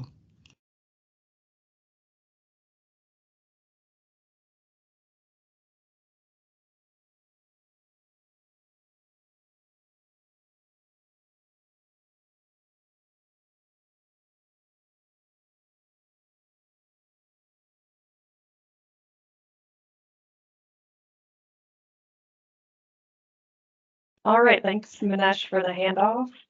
Good afternoon, everyone. My name is Kristen Hines, and I'm an environmental specialist in the MS4 permitting unit within the Bureau of Egypti's Stormwater Permitting and Water Quality Management. So today I'm going to go over the stormwater infrastructure mapping requirements of the MS4 permits and discuss the different tools that the department has created to help you meet those mapping requirements. So as you might recall from earlier today, Miranda shared that the Bureau of Egypti's Stormwater Permitting and Water Quality Management issues 3 separate stormwater general permits to public entities across the state. Those permits are the Tier A municipal permit, which covers all municipalities across the state, the Public Complex Permit, which covers facilities such as universities, prisons, military bases, and hospitals, and then there's the Highway Agency Permit, which covers county, state, interstate, or federal government agencies that operate highways and other thoroughfares. So shown in parentheses on the slide here are the most recent permit renewal dates. Each of the 3 permits has its own set of mapping requirements, so let's go through those details in those requirements in more detail. The previous Tier A permit iteration from 2018 required municipalities to develop and maintain an outfall pipe map. Outfall pipe maps were initially due to the department on January 1st of 2019 in any format, such as a PDF. Tier A municipalities were also required to submit their outfall pipe map to the department in an electronic format by December 21st of 2020. Acceptable electronic formats included submitting an Esri geodatabase, an Esri shapefile, an AutoCAD file, an Excel file, or using the DEP ArcGIS online mapping tool. As of last check, the MS4 unit has roughly 90% of the completed outfall pipe maps submitted, and we're working with municipalities to get the remaining data submitted as permittees transition to completing their new mapping requirements. Additionally, the 2018 Tier A permit required municipalities to maintain an inventory of all stormwater facilities that they own or operate. The inventory needed to include location information as well as information about the facility, including any maintenance that was performed. While this was not required to be submitted to the department, it was subject to review during routine compliance inspections and audits. The 2018 permit also required Tier A municipalities to ensure that responsible parties of stormwater facilities not owned or operated by the municipality were being maintained properly. Municipalities were required to maintain a log to demonstrate compliance with the maintenance requirements of privately owned or operated stormwater facilities. The log was required to show the actions taken by the municipality to enforce maintenance, for example, a notice from the township to the responsible parties requiring maintenance of their stormwater basins, and it was also required to show the location information of the facility that was subject to the action. Without the location information, there's no demonstration that the municipality actually enforced the maintenance requirements on those privately owned facilities. We feel that if you don't know where the facilities are, that you cannot make sure that they are being properly maintained. Additionally, if responsible owners are failing to maintain their basins and other stormwater facilities, then enforcement actions can be taken. Building off of the required outfall pipe map and stormwater facilities inventory logs, the 2023 Tier A permit now requires municipalities to complete an MS4 infrastructure map. MS4 infrastructure includes MS4 outfalls, MS4 groundwater discharge points, MS4 interconnections, storm drain inlets, MS4 manholes, MS4 conveyances, MS4 pump stations, stormwater facilities, and the property boundaries of maintenance yards and other ancillary operations. Mapping is an entirely new requirement for any new Tier A towns that we had, and any of the towns that were formerly under the Tier B permit.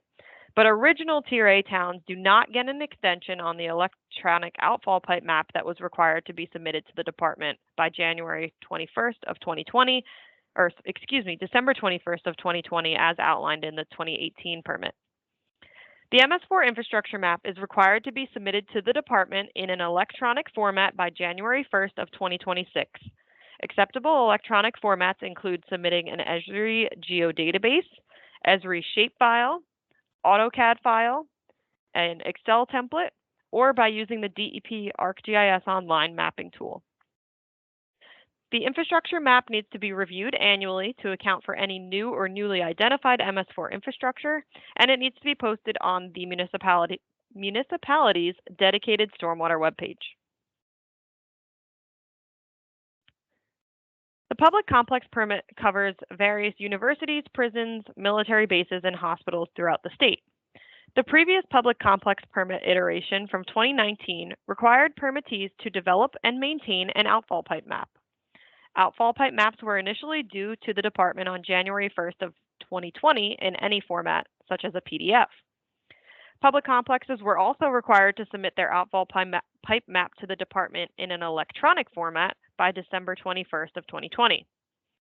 Acceptable electronic formats included submitting an Esri geodatabase, an Esri shapefile, an AutoCAD file, an Excel template, or using the DEP ArcGIS online mapping tool. Public complexes were also required by the 2019 permit to complete a stormwater facilities inventory, which would have included any of the following: storm drain inlets, stormwater management basins, subsurface infiltration or detention systems, culverts, manufactured treatment devices, and green infrastructure. All of these features are considered stormwater facilities and therefore would have been mapped in the required stormwater facilities map, which was to be submitted to the department in an electronic format by January 1st of 2020. To this point, we've had decent submission rates with our permittees, and we continue to work with the remaining permittees to get the outfall pipe maps and stormwater facilities maps submitted as permittees transition to completing the new mapping requirements in the new permit. So building off of the required stormwater facilities inventory and map from the previous permit, as we just discussed, the 2024 public complex permit now requires permittees to complete an MS4 infrastructure map. Again, MS4 infrastructure includes MS4 outfalls, MS4 groundwater discharge points, MS4 interconnections, storm drain inlets, MS4 manholes, MS4 conveyances, MS4 pump stations, stormwater facilities, the property boundary of the public complex, and the property boundary of any maintenance yards and ancillary operations. Mapping is an entirely new requirement for any new public complex permittees that we have, but existing public complexes do not get an extension on their electronic outfall pipe map and stormwater facilities maps that were required to be submitted to the department as outlined in the 2019 permit. The MS4 infrastructure map is required to be submitted to the department in an electronic format by January 1st of 2026. Again, acceptable electronic formats include Esri geodatabases, Esri shapefiles, AutoCAD files, Excel files, or by using the DEP ArcGIS online mapping tool. The map needs to be reviewed annually to account for any new or newly identified MS4 infrastructure and also be posted on the permittee's dedicated stormwater webpage.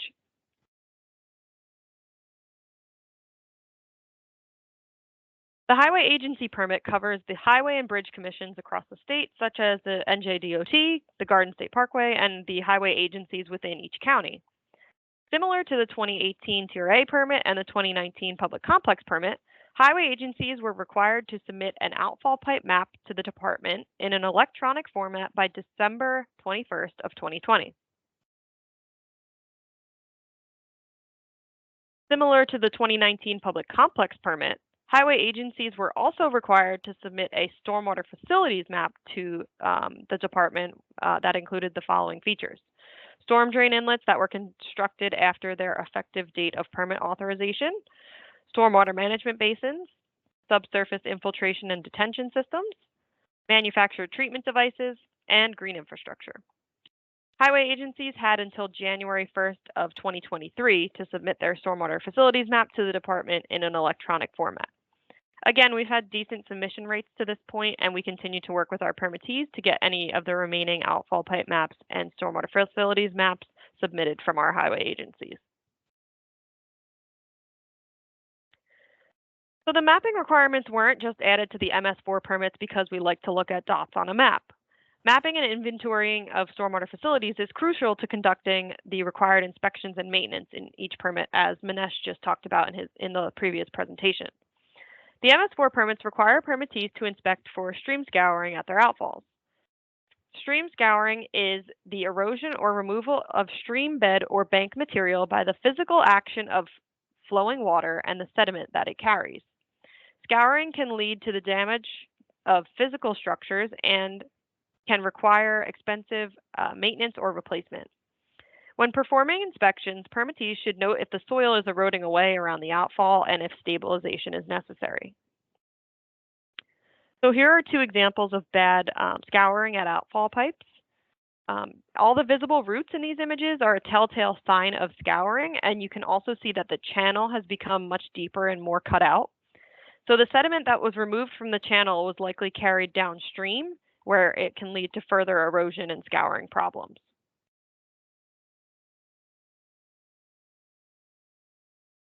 Here's a summary of the stream scouring requirements from each of the MS4 permits. The mapping of outfalls greatly assists in meeting these requirements. Tier A permittees and highway agency permittees have to inspect each outfall for stream scouring once every 5 years, and public complexes have to inspect each of their outfalls once annually for stream scouring.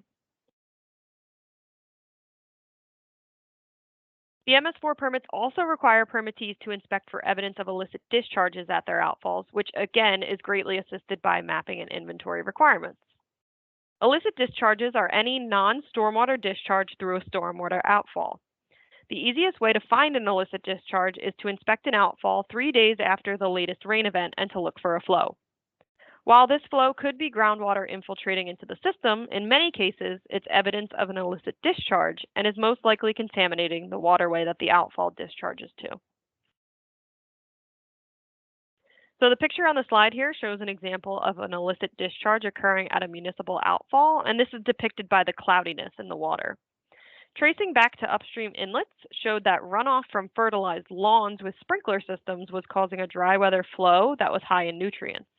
And this issue could have been easily resolved due to the availability of outfall and inlet locations on the municipality's inventory and map.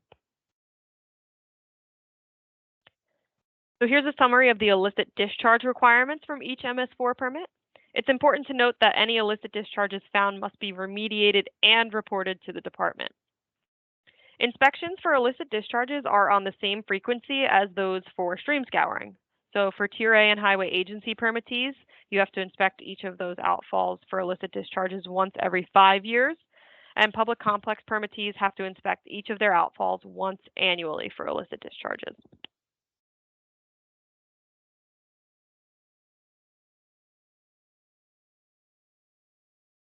Stormwater facilities maintenance is probably the most important reason for a permittee to inventory and map its stormwater facilities. Most of the calls we receive are complaints related to failing stormwater facilities, including flooding, odor, and mosquito problems due to standing water.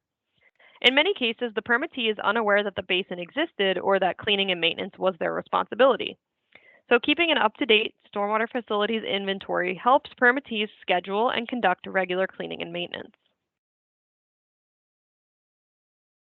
This picture shows an example of a basin where ownership was unknown, and because of this, cleaning and maintenance was neglected. The lack of cleaning and maintenance turned the basin into a pond, complete with aquatic vegetation and unwanted wildlife.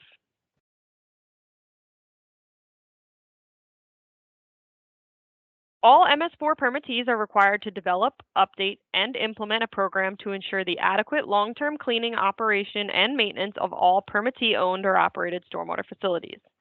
Municipalities are also required to ensure the adequate long-term cleaning, operation, and maintenance of all stormwater facilities that are not owned or operated by the municipality, but located within its borders, as I mentioned earlier. So now that we've gone through all the permit requirements and the reasons to map, let's get into how the department is assisting permittees with completing mapping. So the department created a geodatabase template and associated data dictionary for 7 stormwater features.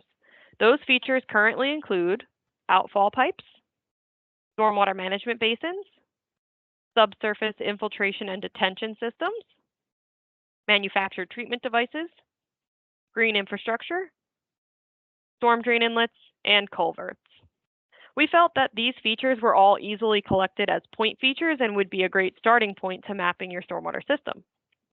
Keep in mind that the feature classes are currently being updated to account for the newly required MS4 infrastructure mapping requirements of the 2023 Tier A permit and the 2024 Public Complex permit. Not every permittee operates in the same manner or has the same technological capabilities, so the geodatabase template had to be made available over a number of different collection methodologies in order to suit the needs of all of our permittees. The first method created was a mapping tool using ArcGIS Online. This program allows users to collect points and associated information on a tablet, smartphone, or computer. The department secured a pool of free-to-use licenses for our permittees, and those licenses are available upon request. Data that's collected is stored in our database and can be viewed publicly and downloaded at any time. The desktop version of ArcGIS Online is a great way to electronically digitize points from the comfort of your office using an old PDF or tax map. The second option available to permittees is a mobile application connected to that same ArcGIS Online shared editing map. The app, which is called ArcGIS Field Maps, allows users to collect points through ArcGIS Online, and the app can be accessed through both the Google Play and the Apple Store. Some of you might be familiar with the previous version of the app, which was called Collector, but since then, Esri has transitioned to using this new Field Maps app. The app itself is free to download and use, and then once a license is obtained from the department, you have access to our shared editing map for MS4 infrastructure, and you can begin to map. This is one of the best methods to collect new data points out in the field using this mobile app. So once downloaded, the user can collect points by using the mobile device's GPS or by manually placing points using an aerial background. Once a point is placed, a list of descriptive attributes will show up and can be filled out.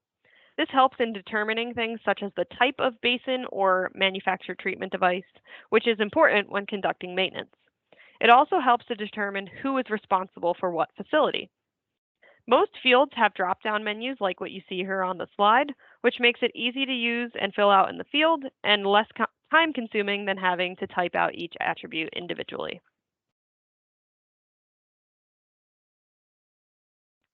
We realize that some of our permittees have access to GPS units and Trimble devices. Moving forward, the department is not going to be providing a template for these devices, but you can still use them to collect your data. If you use a GPS unit or Trimble device to map, you will need to submit the data to us in one of the acceptable electronic formats discussed earlier, such as a shapefile or geodatabase. For users who are already using ArcMap or ArcPro, we developed a geodatabase template that could be downloaded from our website. That geodatabase can be populated on the computer and submitted back to the department to meet the mapping requirements. Again, everything here has drop-down menus, which makes it user-friendly.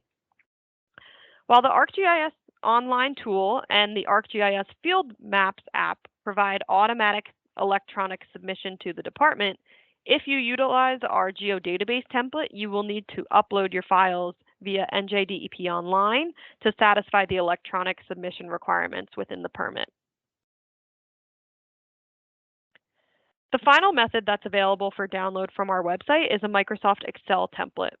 It's populated with the same fields and drop-downs as the other templates. However, point coordinates, so latitude and longitude, or X and Y, would have to manually be entered into the spreadsheet before you submit it. If you use the Excel template, you need to upload your file via NJDEP Online to satisfy the electronic submission requirements of your permit.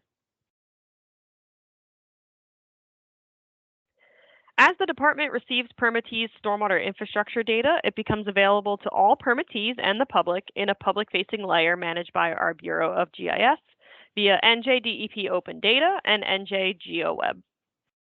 Stormwater infrastructure data points that have been submitted to the department by our permittees are given a preliminary review for quality control and then posted to the NJDEP Open Data website for viewing and download.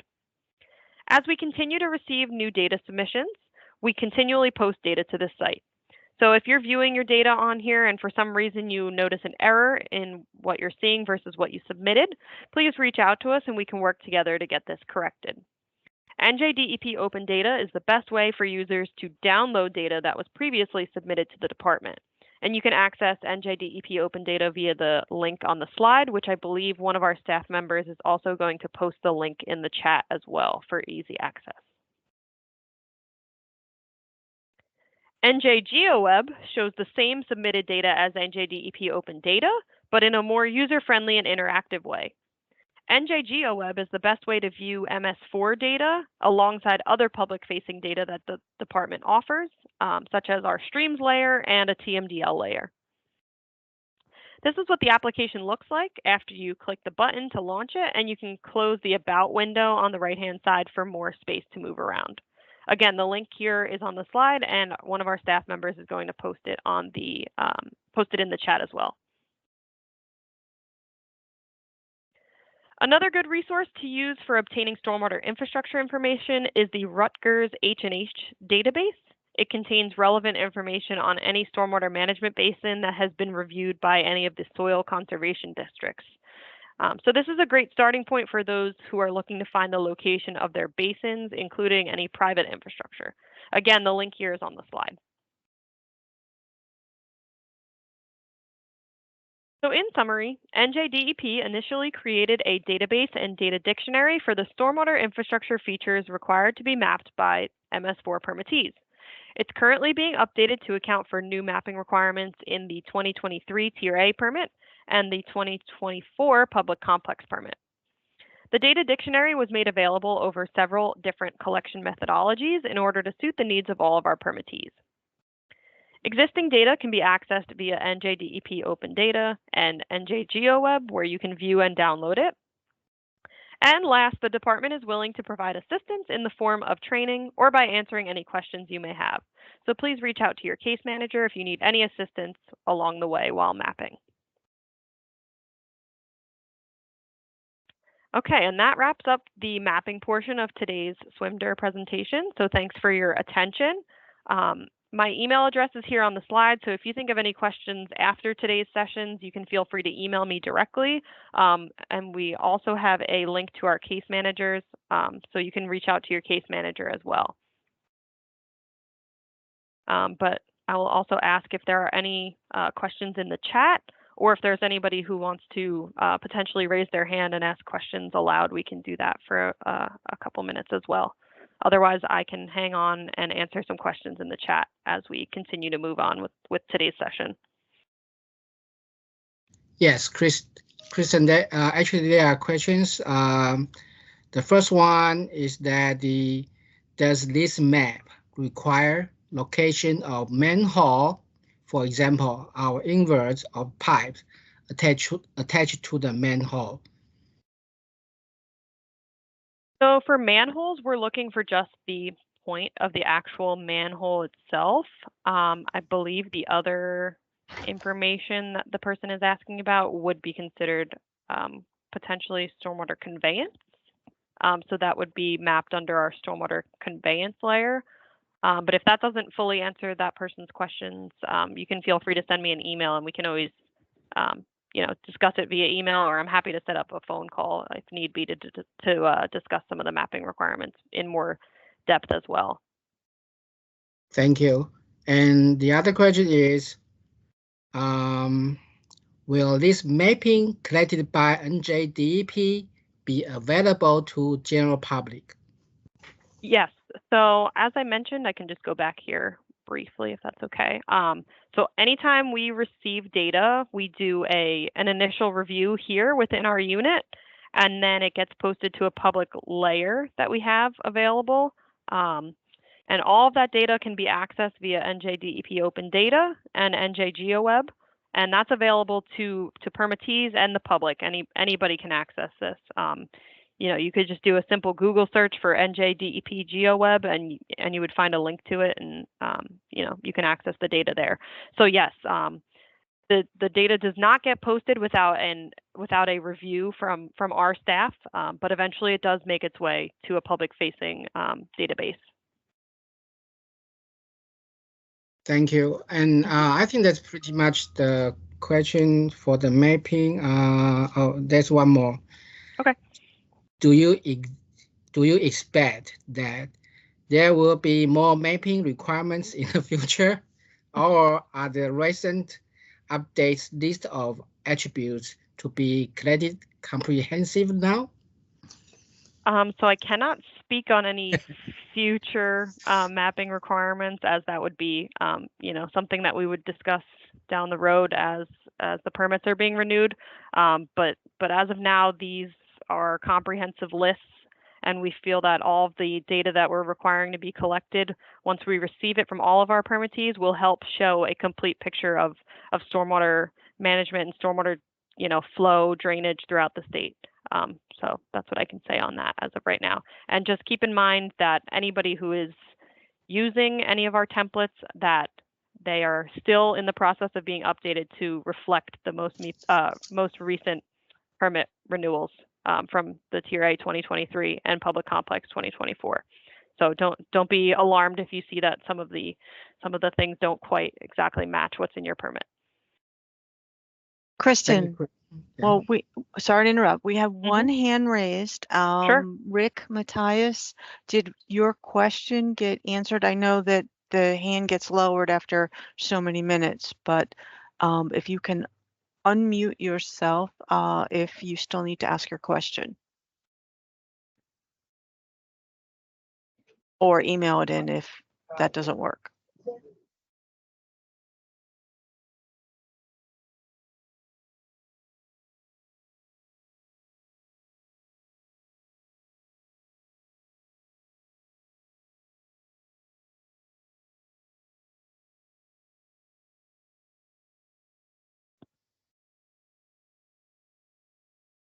All right, well, while we wait for that person, I saw one question come in about tidal areas. Do tidal areas get mapped? If you have infrastructure that's within a tidal area that, you know, you own or operate, you would be required to map it. The mapping requirements apply to any infrastructure that is owned or operated by the permittee. So if it happens to fall in a tidal area, then yes, you would be responsible for mapping that. Again, I want to stress that you're only required to map things that you own or operate, and other entities are responsible for mapping their data. So if you're a municipality that, you know, maybe you have a county road that's running through your municipality, you would only be responsible for mapping anything that the municipality owns and operates, as the county would then be responsible for mapping their data. So just keep that in mind as well.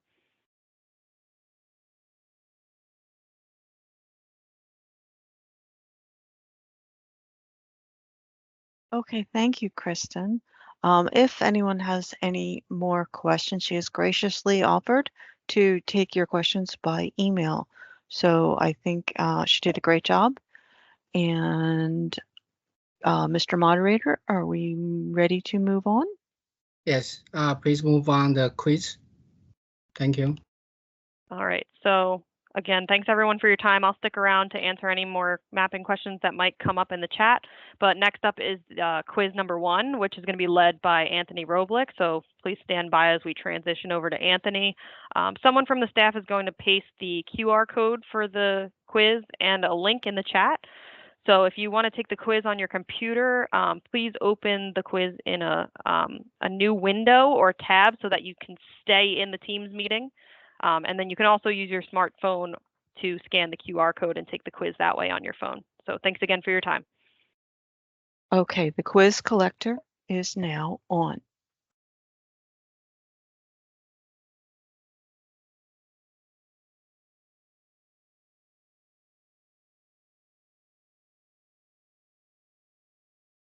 All right, thanks, Kristen. So my name is Anthony Roblick, and I'm with the Municipal Stormwater Engineering Unit. And now I'll walk you through how to access Quiz 1. As we mentioned earlier, there will be a quiz administered at the end of each of the modules. And we're going to have 4 modules through, for this course. So we'll have 4 quizzes. And if anyone is looking to seek the CPC credits that we offer for completing this course, or if you're looking for the course completion certificate, then you'll have to complete all 4 quizzes. And the reason why we have these quizzes are kind of 2 reasons. So one is that they serve as a benchmark to gauge your understanding of the material that we covered in each of the modules, but they're also a useful benchmark for us, and we can gauge ourselves and how well we deliver the course material, and if we need to adjust anything for any future sessions. So with that, let's move on to how to navigate to the quiz. So there are a couple of ways. The easiest is if you are a smartphone user, you can access the quiz just by scanning the QR code on this slide, and I believe it's also posted in the chat. And a second way to navigate is by the link at the bottom of this slide, which will take you directly to SurveyMonkey. So the quiz is hosted on SurveyMonkey. Alternatively, you can also access the quiz on our DEP webpage, and that's the link in the middle of the slide. You'll have to scroll down to the bottom of the page, and you'll notice links to each of the 4 quizzes, but only quiz 1 will be active at this time, but you can access it that way if you wish. But once you do navigate to the quiz, either of those ways, you'll end up on SurveyMonkey, and you'll see that the quiz should be titled Spring 2024 Stormwater Training Quiz 1. It should look like this. And so here is the QR code again, as well as the SurveyMonkey link. And I'll leave these up on the slide while you're taking the quiz in case you need these links again. So the quiz is going to be made up of 19 questions, and it's over a few pages, and you'll have to answer every question on a page before you can advance to the next page. And the quiz may only be taken once. And after everyone has taken the quiz, then we'll meet back here for review of all the correct answers. And right now it's 3:26, so I think we're going to allot 15 minutes to take the quiz. So we'll meet back here at let's see, 3:41, 3:40, 3:41-ish for a review. So go ahead and take the quiz, and we'll meet back here. Thank you.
Okay, welcome back, everyone.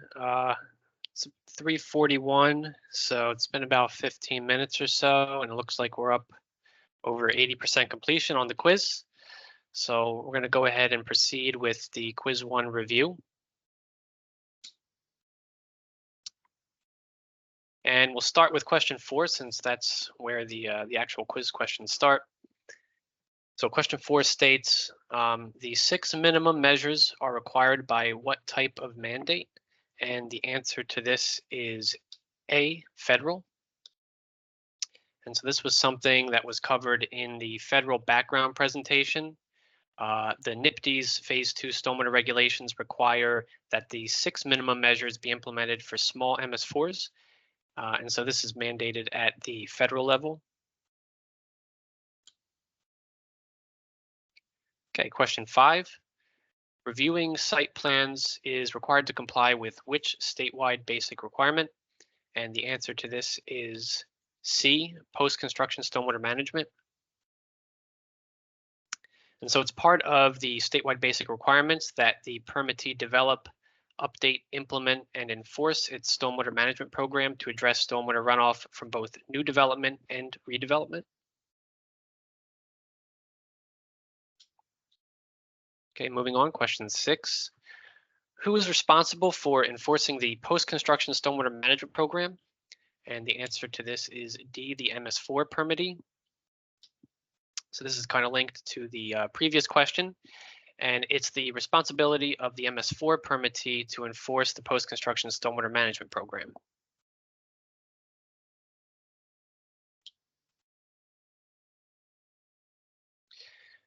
Okay, 7. What is the definition of major development under the Municipal Stormwater Control Ordinance? And the answer to this is B.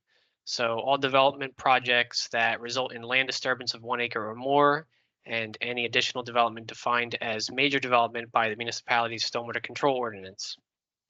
And this is pursuant to NJAC 7:8-4.2.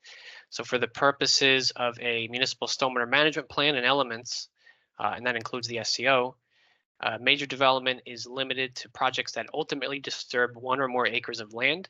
However, the municipality may adopt a more stringent definition of major development to align with the definition of major development in our stormwater management rule at 7:8-1.2.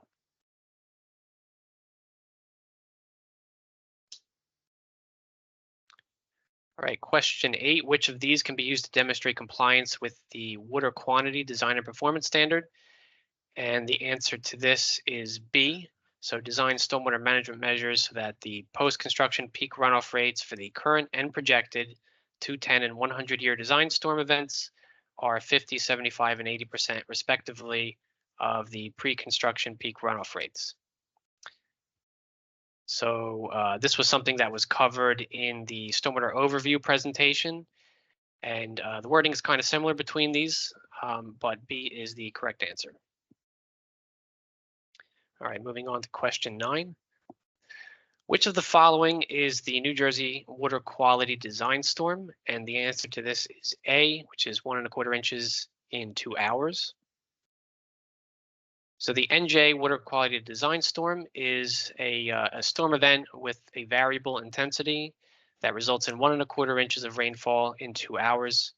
And the water quality design storm is defined in the stormwater management rules 7:8.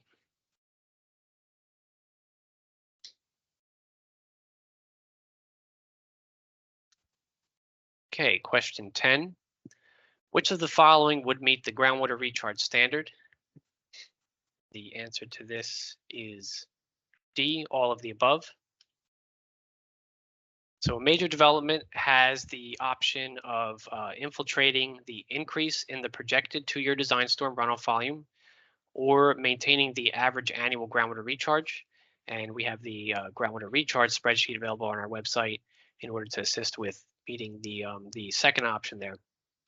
The exception is if a site is within an urban redevelopment area or planning area 1 and is fully developed, or portions of the site are fully developed, devoid of any woody vegetation, then the groundwater recharge requirement would not be applicable to those portions of the site.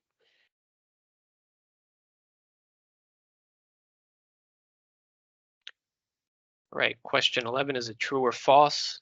So a project located in a tidal flood hazard area is always exempt from the water quantity standard. And the answer to this, of course, is false.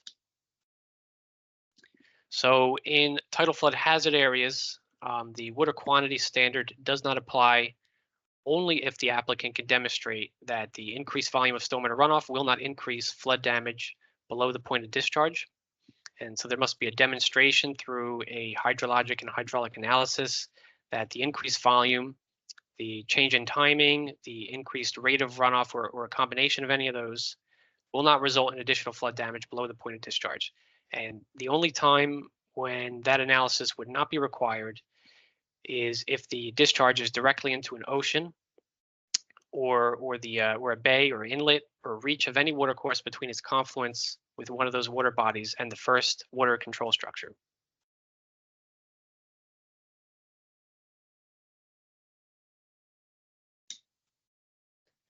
So question 12 is another true or false. BMPs from table 5-2 can be used to meet stormwater quality requirements without obtaining a waiver or variance from NJAC 7:8-5.3. And the answer to this is false. So a waiver or variance is required in order to use BMPs from table 5.2 for stormwater runoff quality or groundwater recharge. So BMPs from table 5-2 may only be used to meet the stormwater runoff quantity requirement without a waiver or variance.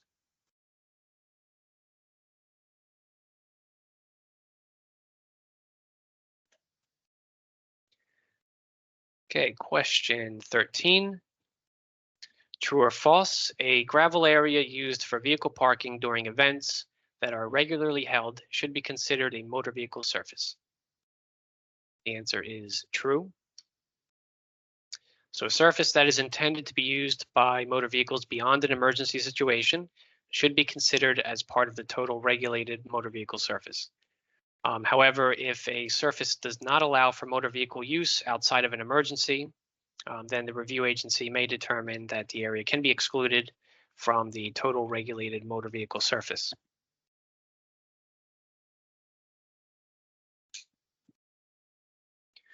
Right, question 14. Which of the following is required in a maintenance plan? And the answer is D, all of the above. So this was covered in the maintenance presentation. The maintenance plan must include preventative and corrective maintenance tasks specific to the BMPs used on site, the name, address, and phone number of the responsible party, and it must also include cost estimates. And a lot of times we see cost estimates not included in the maintenance plan. Question 15.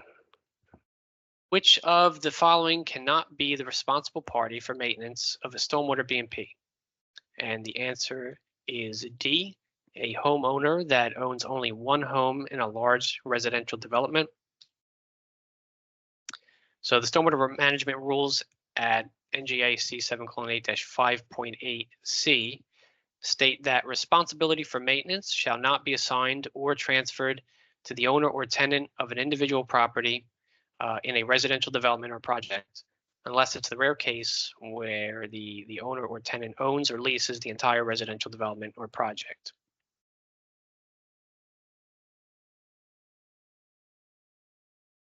All right, question 16. How often is the responsible party required to evaluate the effectiveness of the maintenance plan? And the answer is C, 1 year. So the stormwater management rules state that the responsible party must evaluate the effectiveness of the maintenance plan at least once per year and adjust the plan as needed.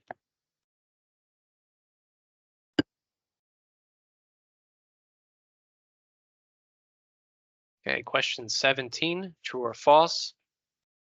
All maintenance plans for stormwater management measures must be recorded on the deed of record for each property on which the maintenance must be undertaken if the responsible party is not a public agency.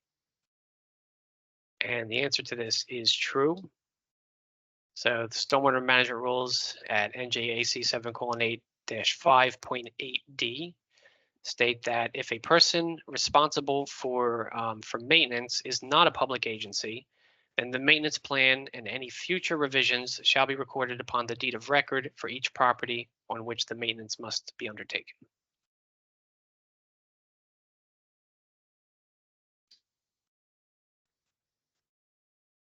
All right, coming to the end, true or false, question 18. So you must purchase a handheld GPS unit such as a Trimble GPS unit to complete the MS4 mapping requirements. And the answer to this is false. So you don't have to purchase an expensive handheld GPS unit to do the mapping. With the mapping app that was developed by the department, you can use your smartphone, your tablet, or even a laptop to get the coordinates needed to complete the mapping. So if you have a Trimble unit, you can use that. That can be used. But if you don't, there is a need to purchase one for the purpose of collecting the data to meet these mapping requirements.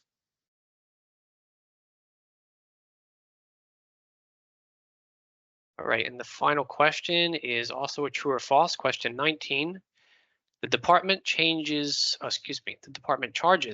MS4 permittees a small monthly fee to use the ArcGIS online mapping tool. And the answer to this is false. So the online mapping tool is available free of charge through the department. The department has purchased licenses in batches, which are available to you. So if you need a license to use for the mapping app, you can reach out to the Municipal Stormwater Permitting Unit. You can reach out to Kristen, who just went over the mapping presentation, and they can assist you with obtaining that.